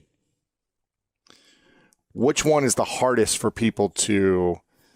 I don't think any of them are. Awareness. They're all equally valuable. You take your imagination. Think of this for a minute, Louis. Nothing is created or destroyed. Look here. Here's a little cell phone. What you can do with this almost blows your mind when you think of it. Yeah. Well, when I was a kid, we didn't have a phone. We didn't have a phone because we didn't have any money, for the first reason. But the second, not everybody could have a phone. We were not aware that there was an infinite number of frequencies. Today, there's, a zillion phones, because there's an infinite number of frequencies. This phone is on its own frequency. Yours, it's on its own frequency. If I have your number in here and I hit send, you and I connect, we're on the same frequency. It won't matter where you are. We can see each other, we can communicate because we get on the same frequency. Well, the good that we desire He's already here. It's on a frequency. The way to build this has always been here. We weren't aware of it. But somebody took their imagination and went off into no place. What they were really doing is going on to a higher frequency. And if you'll stay on that frequency, you'll attract everything that you require. That's why Dr. Werner von Braun, when President Kennedy asked him what it would take to build a rocket that would carry a man to the moon and then bring him back safely to Earth, von Braun said the will to do it.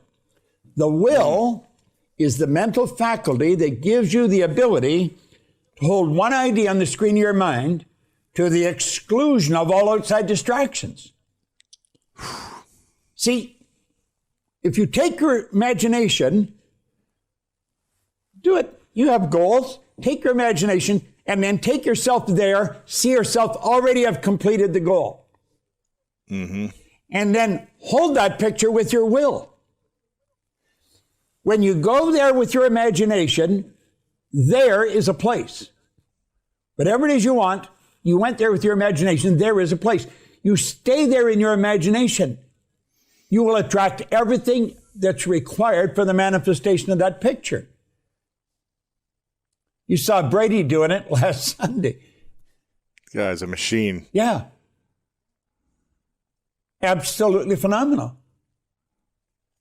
So holding the imagination, the picture that you want in your mind, and then attracting it on the steps to get there. Yeah. You see, we don't work toward the goal, we work from the goal. You get the goal in your mind. Our problem is we measure everything on the physical. And you look at the physical and you say, well, I haven't got it yet. If you think your conscious mind, if you get an image there of your goal, you've already got it intellectually. If you didn't have it, you couldn't share it with me. But if you have it, you can share it with me. You can share with me the idea that you've got in your mind. So you've already got it there, haven't you? Right. As you get emotionally involved with that idea, you've got it also on an emotional level. You've got it there. You've got it intellectually. You've got it emotionally. The only place you haven't got it is physically. Now, there's a period of time must elapse for that idea that you have intellectually and emotionally, for that idea to move into physical form. We understand. How much time? Pardon? How much time does it usually take? We don't know. We don't know. That's the only thing we don't know is the gestation period for an idea. We know what the gestation period is for wheat. We know what it is for a carrot. We know what it is for a baby. Moment of conception is about 280 days. We didn't always know these things, but we do now. We don't know what the gestation period is for a spiritual seed, and that's what an idea is. But it grows by exactly the same law. And so if we hold that idea in our mind, it must by law manifest in form. It moves into form. Now that is called the perpetual transmutation of energy. It's one of the laws of the universe. Wow. There was something that that you shared just a moment ago that reminded me of an interview I did with Joe Dispenza recently, where he said we're really good at remembering the past and actually building a story in our mind about something traumatic that was actually way worse in our mind than it actually probably was in person. We're really good at remembering these stories. But what we need to do, he said, is to remember the future. And when he said that, it kind of triggered something different. It's like what you just shared. It's like have an idea of the future of what we want to manifest and hold on to that idea and remember the memories of the future as opposed to holding on to the memories of the past so we can move into that as opposed to be stuck in the past. That's holding, so you see, that's what that is. Yeah. Yeah. Yeah. That's and it's hard. Why is it so hard? Why is it hard for us to hold on to, or maybe not hold on to, but keep in our minds and imagine the idea of a greater future for us as opposed to constantly being stuck in the past? Why is that hard for so many of us? Because we're programmed to go the other way. You know, what language do you speak? I barely speak English. How about Russian? Privyet, как дела? That's all I know. Well, the point is, you were raised with the English language. Yes. You don't know another language. I was raised with the English language. I don't know another language. I was working with people over in Kuala Lumpur a number of years ago, and they had a little boy, 4 years old. That little boy could speak 4 languages. They thought nothing of that. There's people speak many more than 4 languages because that's the way they're raised. We're the product of our environment from the time we're born. But prior to that, genetically we're programmed. You're genetically programmed from the moment of conception. You got all mom's DNA and all dad's DNA. And God knows how far it goes back on either side. Well, that is programming. That's in our subconscious mind. And that's called a paradigm. That's what it is. It's a program in our subconscious mind. Now, here's the crazy part. You have programs in your phone or in your computer. The people that write the code for these programs are really smart when it comes to writing code. They really know what the hell they're doing.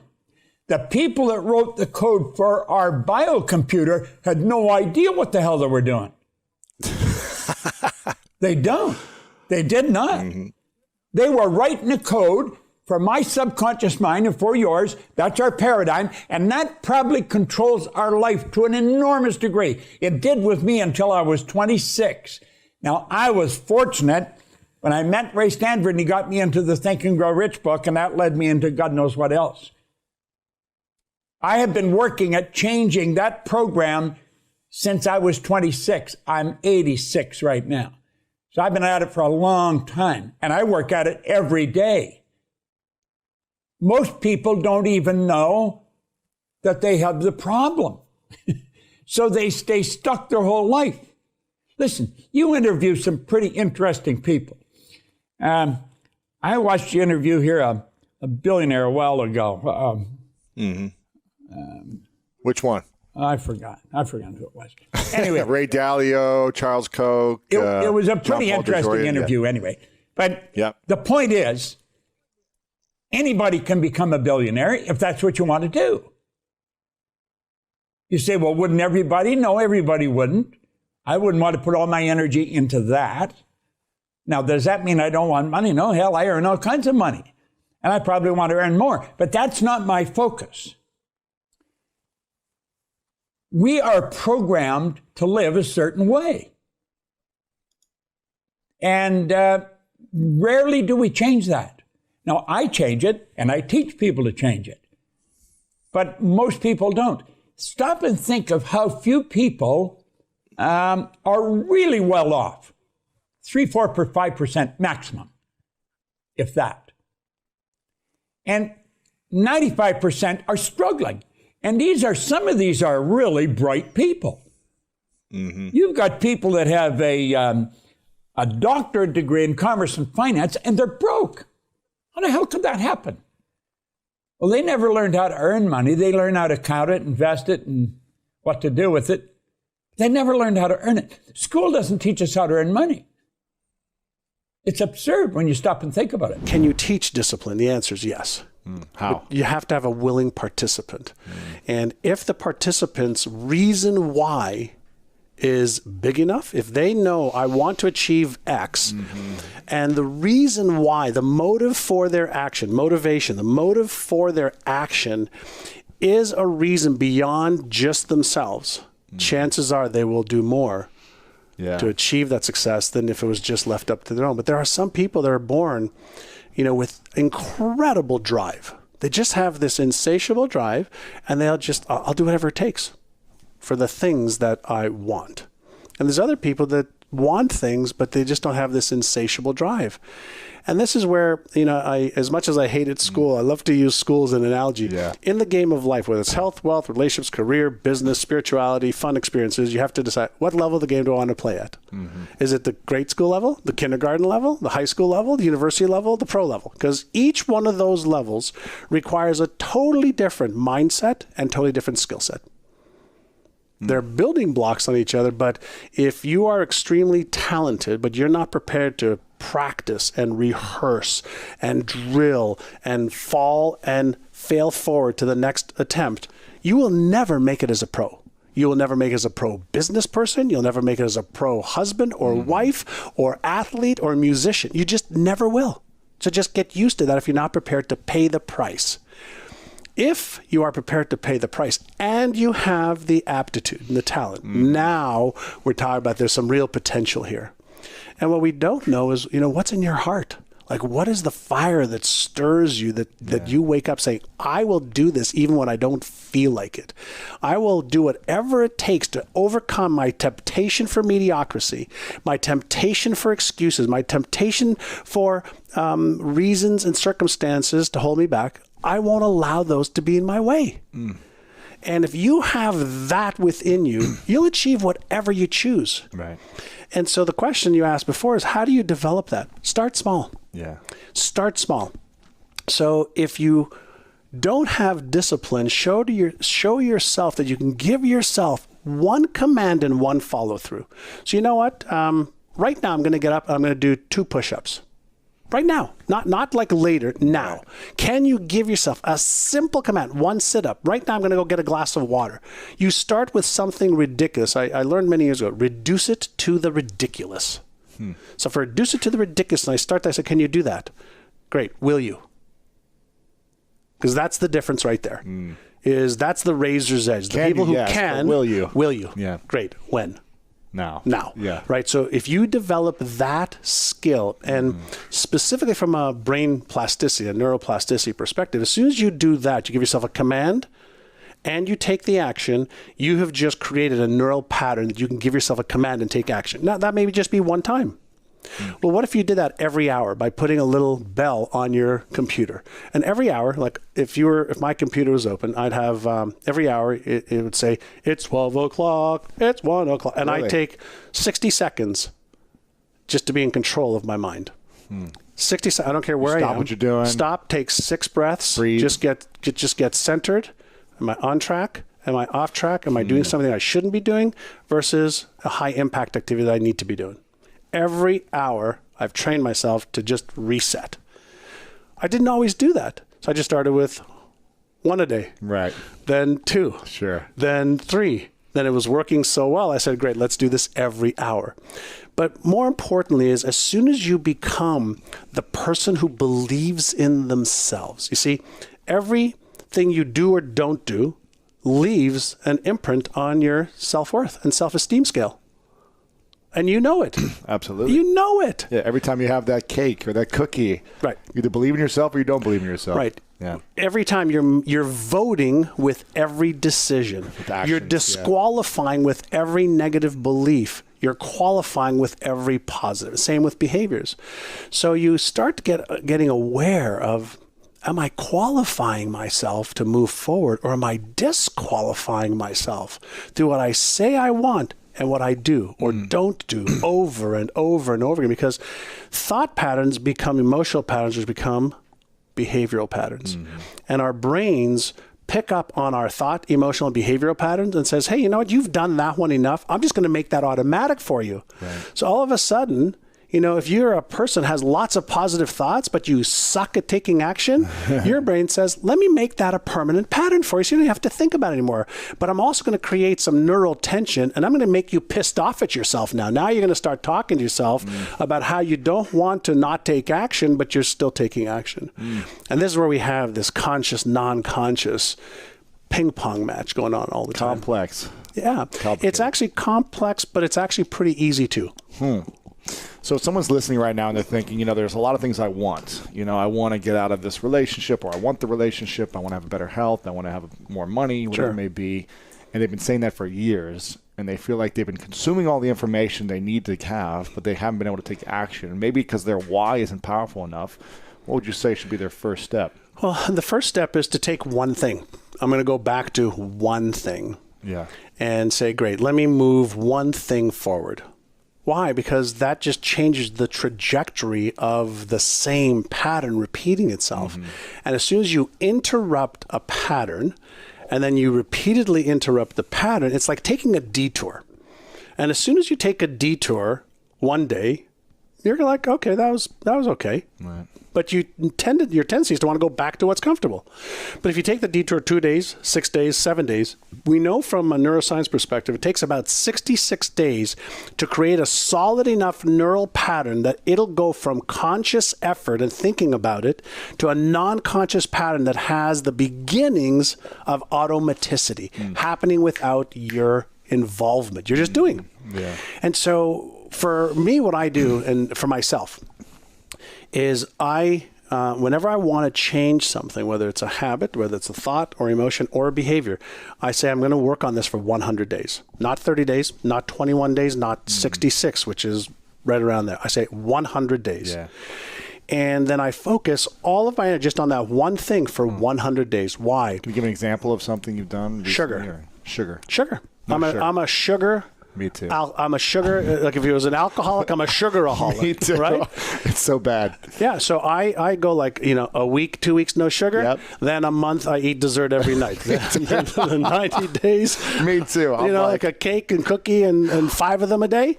And then the same way. I can be very disciplined, but it's either way. yeah, I'm an extremist as well, right? So it's all or nothing, high or off. It's like no in between, right? If you have one, you're having 10. Yeah, I don't have one cookie. If there's only one cookie, I go, no. Can I have like 6 or 7 more? My cookie bills at hotels are $21, not $3. So keep replenishing.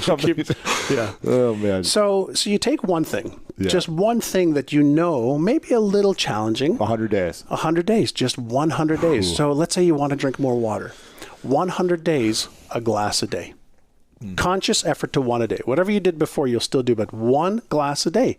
So, I started that with my assistant. I said, I want to drink, like 4 of these a day, Right. like, 32 ounces, whatever the case is.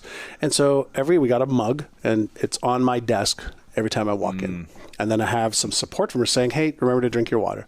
So just do it. So the first, 2-3 weeks, I feel like I'm going to drown myself in so much water.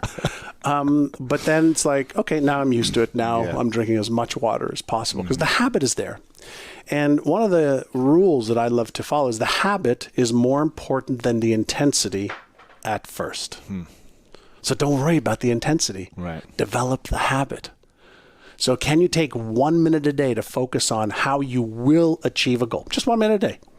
Can you take 1 minute a day to focus on your health? Yeah. Can you take 1 day to retrain your brain? Yeah. Can I take 1 day, or 1 action a day? Right. And you start off with something, and reduce it down to just a minute or 2 minutes or 1 behavior. If you can get that behavior to be a habit, it's easy to stack. Right, of course. It's just like the foundation of a building. Sure. Once you have the foundation, if you build it right, you stack. Yeah. And so every good discipline affects another, and every bad discipline affects others. What do you think about when you have a bad day or when you have a bad moment where you react and you're not on your game, where you're calm in a frustrating moment or someone on your team does something you don't want or traffic or whatever? How do you process that? Do you have bad days? Yeah. I have not days. I have bad Moments. Events. There's when I want to separate like behaviors and emotions. So usually when people say they're having a bad day, sure, certain things may have gone wrong or something that they tried to do, didn't work out. All information and experiences are processed at the non-conscious brain first, and then it gives rise to something we call a feeling. So emotions are processed non-consciously. The electrical and chemical reaction to that is called a feeling. So when I'm not feeling the way that I want to feel, I don't focus on the feeling. I focus on the cause, the neuroelectrical charge that's occurred in my brain. And in most cases, it's something that you're doing to interpret an event that's causing the neuroelectrical signal, causing the feeling. So in meditation, for example, why do you meditate? Well, obviously, it's great for a whole host of health reasons, whether it's less stress, less lower blood pressure, less cortisol release, etc. But the one thing meditation does more than anything else is it gives you the ability to have a pause of awareness so that you sense what's happening at the non-conscious level Right. and what's happening outside of you. So when somebody behaves a certain way, it's processed at the non-conscious level, gives rise to your conscious mind for you to respond. And so when something happens, I like to be able to check in so that I don't react and I have the ability to respond.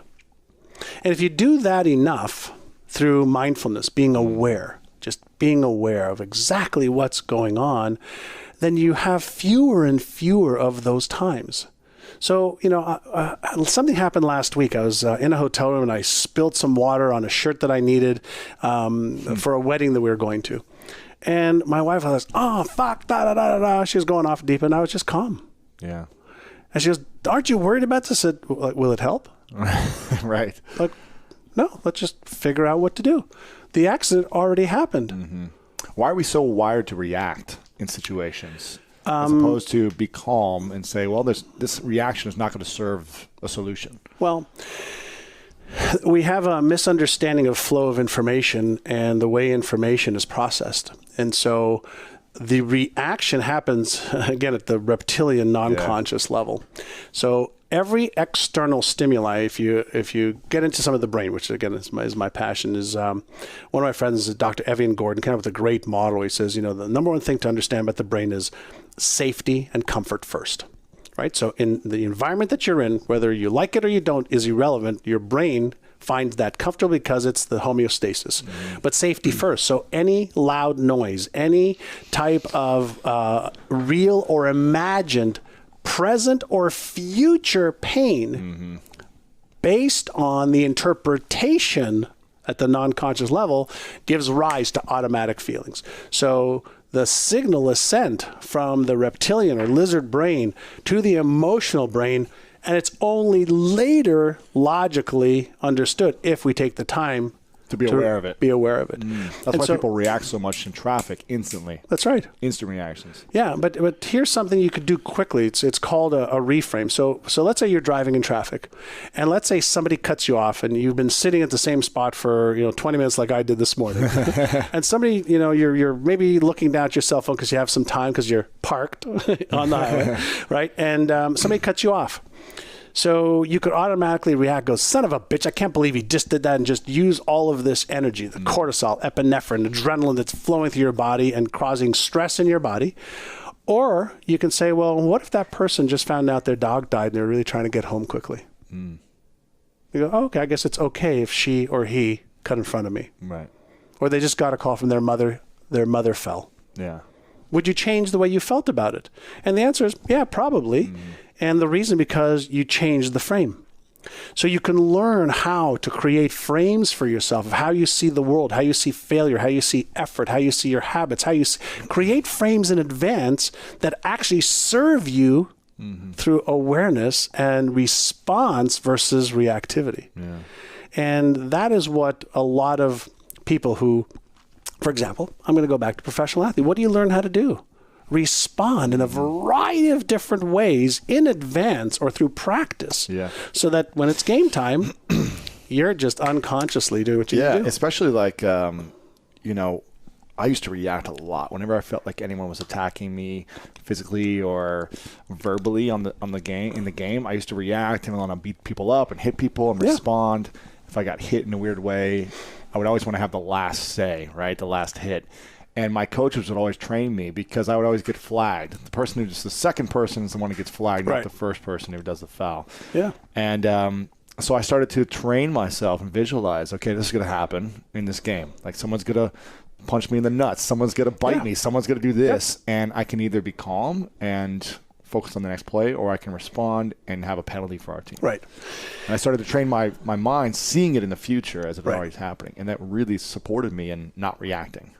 And that's actually one of the best ways. It's a cognitive behavior therapy process where you practice in advance anything good or anything challenging. And what's really amazing, some of the latest research on goal achieving, is the ability, in the past, I used to teach and also do visualize my goals. whether it's my body, health, relationships, money, charity, whatever. I used to visualize the outcome. And some of the latest research now shows, in addition to visualizing the outcome, visualize the obstacles. And in the past, when we talked about this law of attraction, no, don't visualize the obstacles, you attract them to. No. Your brain's way smarter than that. So if you have, whether it's a belief that's in your way, a story that's holding you back, a circumstance, references, something that's holding you back from achieving X. So take a look at whatever it is that you already know is holding you back. I don't believe I'm worthy. I don't believe I'm smart enough. Don't believe I'm good enough. Don't believe I'm skilled enough. I'm too young, too old. I'm too this or too that, or not enough of this, not enough of that. So address that and say, okay, here's an obstacle. I'm going to visualize that obstacle being real, and I'm going to visualize just moving it aside and me moving towards my goal.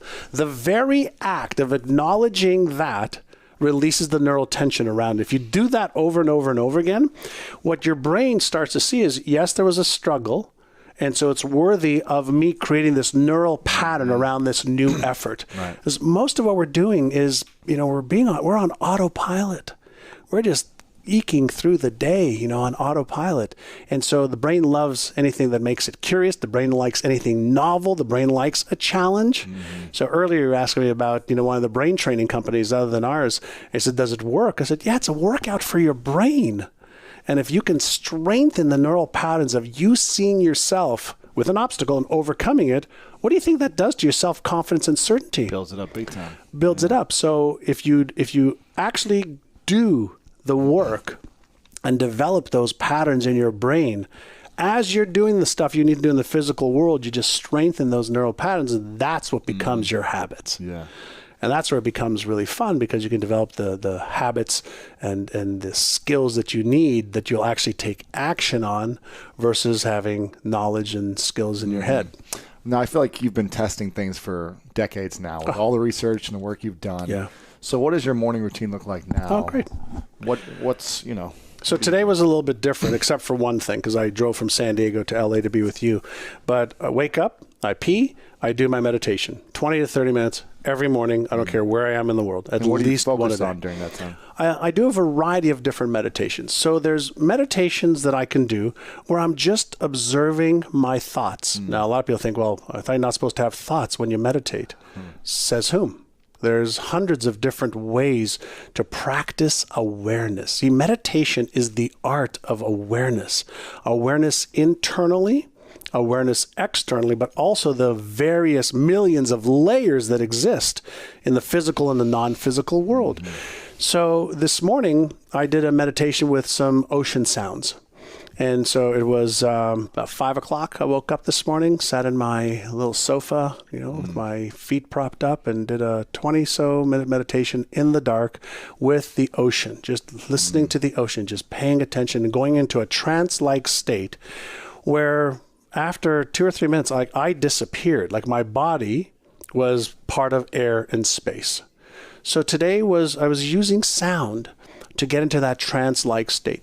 Other days I'll do a mantra, whether it's, a lot of people know transcendental meditation. So it's the Om mantra. So you just take a deep breath in. And then as you exhale, it's Om.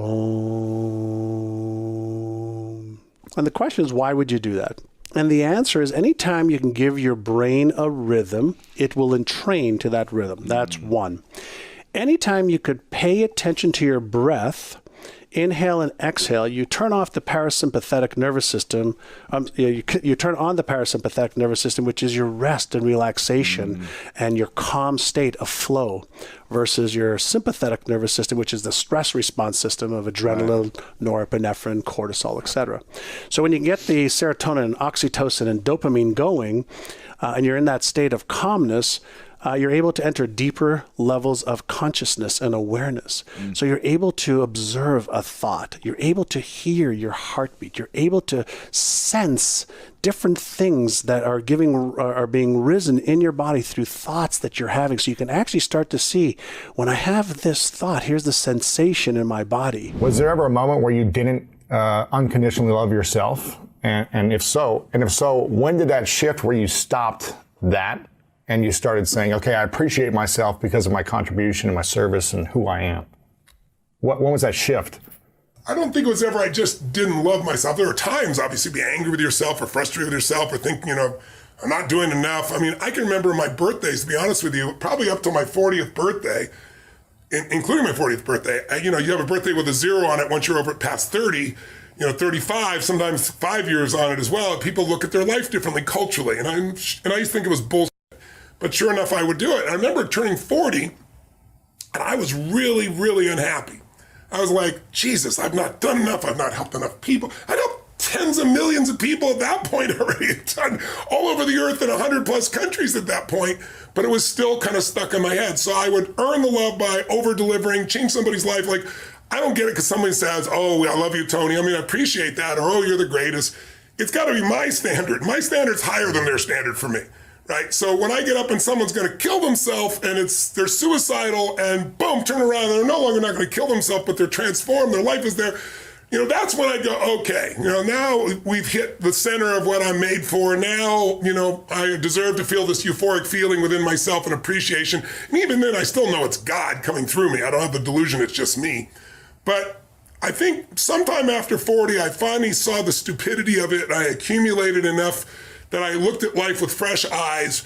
And I can say by the time I turned 60 a year ago, I noticed it was interesting because my birthday, I didn't have an ounce of it. I was just like, how could I at this stage of my life when I've had the privilege of serving so many humans in so many contexts, from turning around, guys going to kill themselves with PTSD to helping kids turn around to getting kids off cocaine or adults to, helping people build multi-billion-dollar businesses from nothing. And when I've lived this long, I can't go by without hearing half a dozen stories a day or dozen stories a day from people telling me how something I did changed their life. So it's not that I'm so smart now, it's just I've stacked it. By the way, though, stacking is the way you can do things.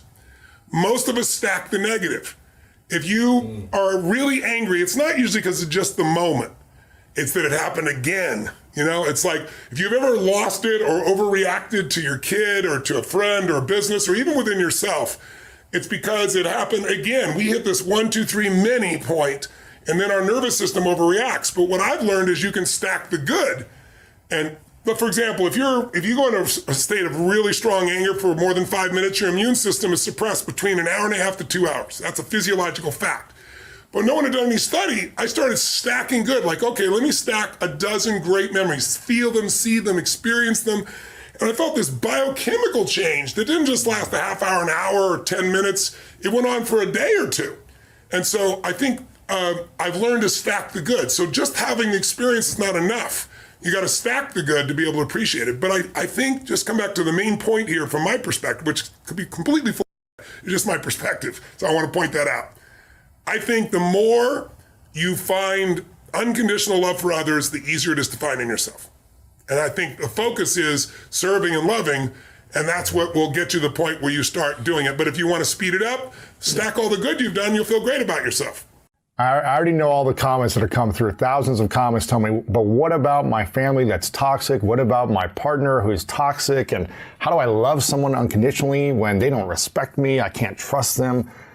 What about situations like all those reactions are natural human reactions from ego. Because it's all about you, me, what I'm not getting, what I'm not doing, and that's why you're in pain. And so I'm not telling you like I haven't done this shit. I've done it too in the past, but it's an old pattern I don't really do anymore. And it used to affect me. Now, not a dominant one, I wouldn't have become who I become. Early in my life, I developed this belief that life is calling not to give me something, life is calling for me to deliver things, for me to bring something to life. And I felt the joy that came from not getting but giving, and I got hooked on that core pattern, and then the pattern of learning so I'd have something to give, which I know one of the things I respect about you, Lewis, is that you have that same pattern in you. You're always trying to learn more because underneath it all, you also want to give it. You want it for you, but you want to share it, right? And so those patterns help me not be in what they're not giving me. And all this language, today people don't understand the power of their language, like toxic. What the hell are you talking about? You've been reading too much social media and thinking about yourself, or somebody raised you to constantly judge everybody else. We live in a culture now where people, you're evil or you're like me. That's basically how it is, right? The whole world, everybody else is immoral unless they do what you do, think what you think, experience what you think. I mean, being a liberal, I was a liberal, right? Being a liberal growing up meant I would fight for your ability to say and believe whatever you want different than me. Today now, everybody wants everybody to think the same thing. Otherwise, they're evil, or otherwise they could hurt me. Whatever happened to sticks and stones will break your bones and words will never hurt me? We have this whole thing that words are evil. Words are action. It's bullshit. And all it does is make you incredibly weak as a human being. And you're more than that. We all are more than that. But you know what? Like a kid that's never broken their bones, deathly afraid of breaking the bone. But if you're a kid and you're rough and tumble, you broke multiple bones, they healed, you don't have any fear of it. There's so many kids that have been raised to be safe and secure every moment. Anything that's insecure or unsafe, they don't want to be a part of, including language. And what it does is make you incredibly weak and fearful. And that's why there's so many people that are abundant that are angry all the time. Because they're angry because they're not growing. So don't get me wrong. I know some people are not a good influence. I'm not denying that. I'm just saying you're more than somebody's influence unless you obsess about it every moment and make them wrong so you can make yourself feel superior morally, psychologically, or spiritually. That's bullshit. Stop the pattern. We've all done it. Catch yourself. Because if you want joy, happiness, and freedom and an extraordinary life, it will not come from blame. Never. There's no pride that comes from blame. I don't mean fake pride where you make up to feel good. I'm talking about real pride. Pride is something you earn. Like people tell me, oh, I have no self-esteem because my parents used to say this or they'd say that. I'd say that's such bullshit. I'm not saying it's bullshit they didn't say that. I said it's bullshit, that's why you don't have self-esteem. Self-esteem does not come from what people say about you. Self-esteem comes from what you experience about yourself. See, someone can tell you your whole life you're a piece of crap, and part of you can go, you're full of it, I'm going to show you. Lots of people have done that. They never bought it. Or someone tell you you're beautiful your whole life. You go, I'm not really beautiful. So what people tell you doesn't matter at all. It's what you stack. It's what you assemble. It's what you create. It's the habit of what you put in your head. And today I don't blame you because we got a whole culture that's always blaming somebody else for something in their life. But blame is not a strategy for pride. That's why you listen to these blaming people. They're all angry all the time. Listen, if I wanted to blame, I grew up in an environment, I didn't even share it till my mom passed, and even then I didn't share. I grew up in a pretty rough environment. My mom was a beautiful soul, but when she drank alcohol and she mixed it with prescription drugs, it was a different creature, and it was a violent creature. And I have a younger brother 5 years younger and a younger sister 7 years younger. And my mom would get nuts, and I didn't want them to get hurt. So I was 5'1" in high school. She'd grab me by the hair and smash me against the wall till I bled. Now, I never shared this, and I'm not denigrating her in any way. I only shared it like 4 or 5 years after she died because I was talking to a group of kids in New York City, all without fathers, 80% African-American, about 20% Hispanic out of their group roughly, no white kids, and I'm talking about your biography is not your destiny. And it doesn't matter what you've been through.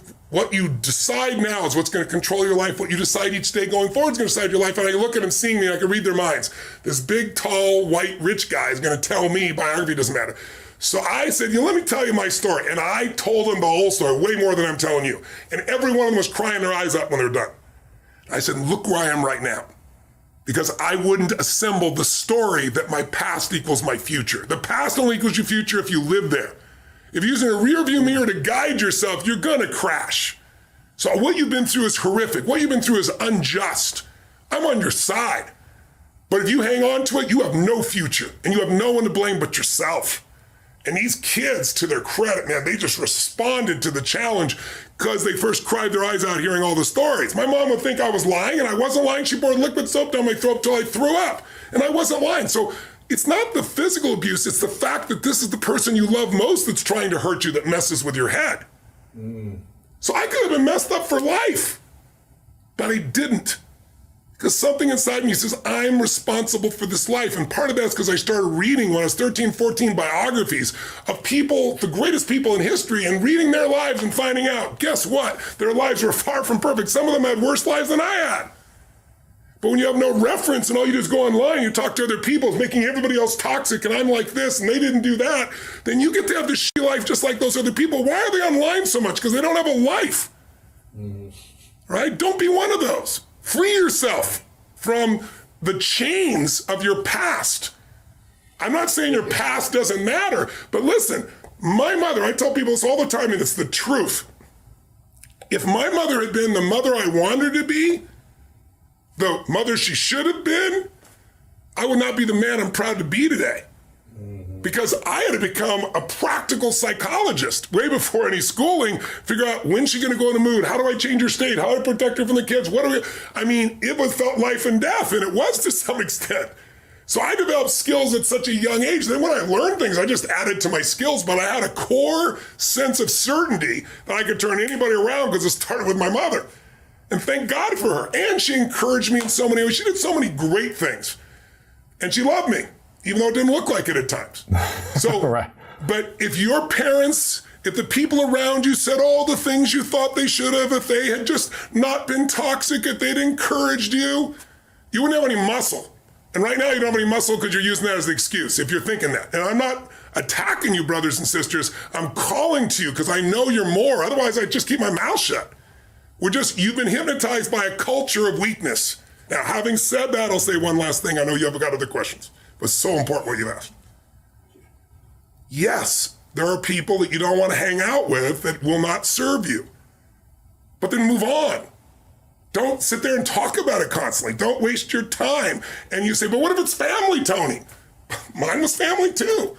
Then you learn to grow. You go, they're in my life. If someone can get your goat, if someone can piss you off, if someone can make you feel less than, that's God coming to you saying, grow.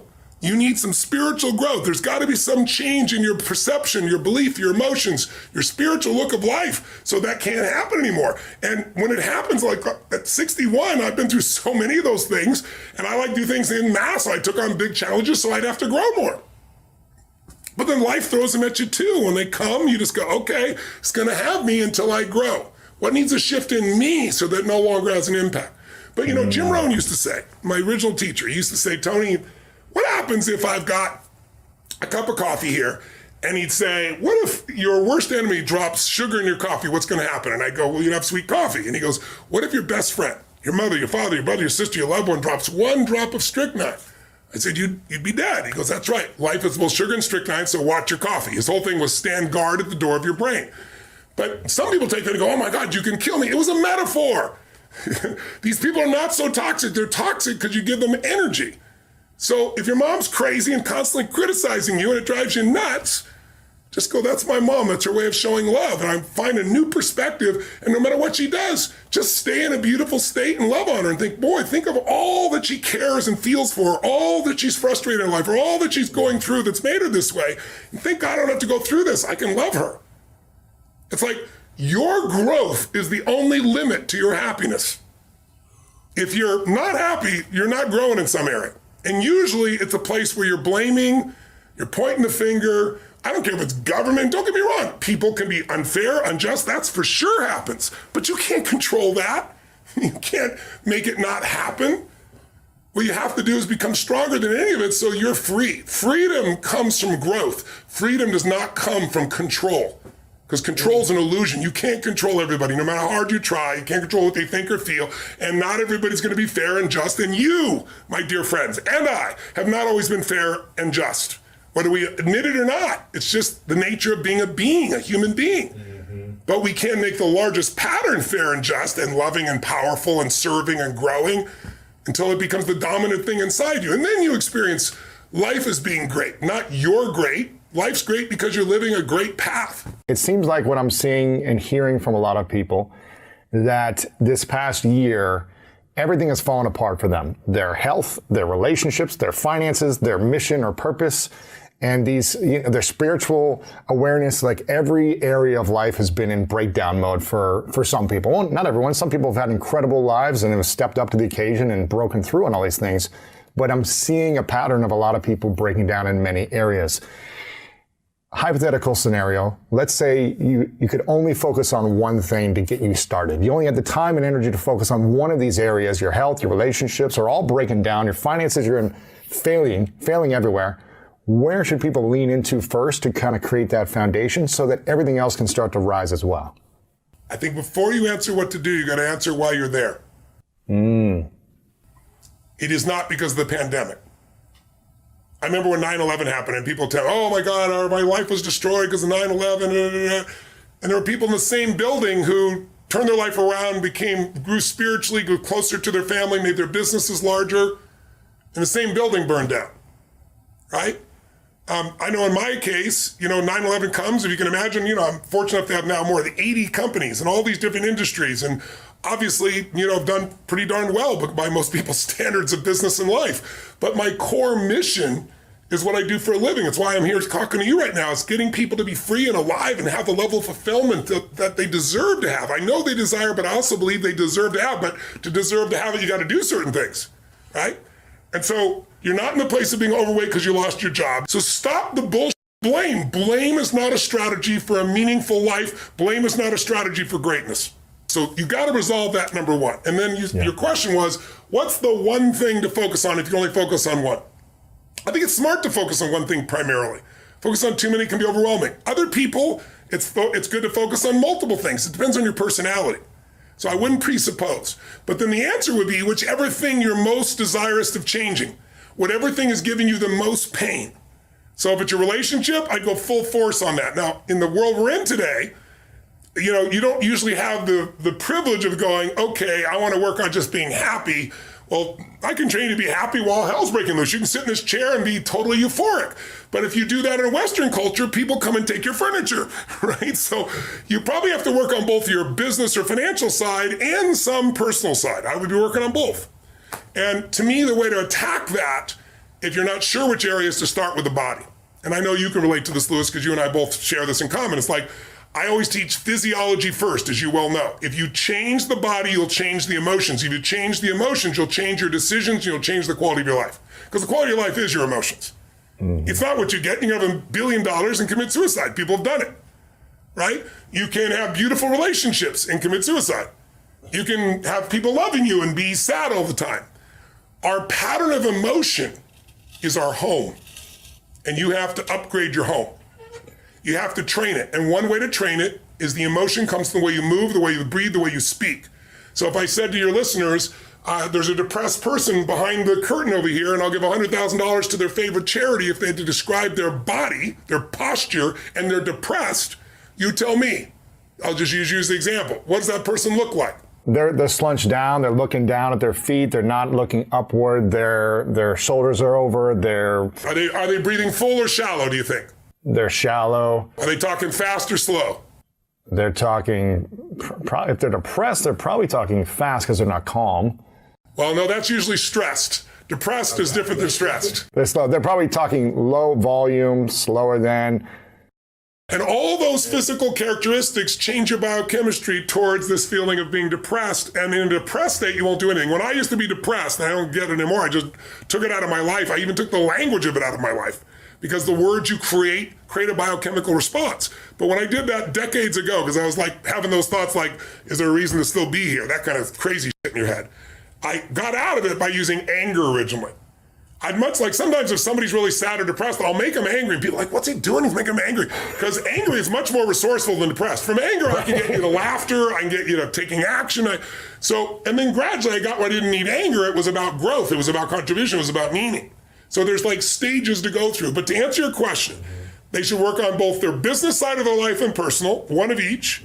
And in order for either one of those to work, you need to be in a strong emotional state. And if you start with your body, like I start every morning in my cold water, start every morning with my workout. I started every morning on feeding my mind, right? So there's certain things you got to do physically so you're strong enough to remember the truth. Because remember, fear is physical. You feel it in your throat or your gut. So is courage. Courage doesn't mean you're not afraid. It just means you're strong enough you push through in spite of the fear, right? And courage feels different in the body. So when you go lift or you go for a sprint or a strong run or you jump in that freezing water, when you push your mind to go beyond what's comfortable, you feel a strength inside you, and that strength will help you to change your body, your emotions, your relationships, whatever. But then the other thing I gotta say is model someone who's successful. Don't just do this shit by trial and error. Like, find somebody who has what you want. Ideally, maybe more than one person, 2 or 3, and figure out what are they doing different than you in their relationship? What do they believe different than you about relationship? If it's their body, what are they doing different? They're not lucky. They're doing things differently. You might be slightly biochemically different, but there's patterns there that you can see. And so instead of learning by trial and error, which can take decades you may never learn, Jim Rohn taught me success leaves clues, man. Find someone's got what you want, study what they do, every aspect of it, and then add yourself to it. And that's the pathway to speed of transformation. So now, I've done it. I'm not the only person. There's so many companies that went from worse off than they'd ever been in their history to the best off because they found a way to pivot. But that required a psychological piece of not blame. So maybe it's time for you to think for yourself and model what works instead of just what you're told.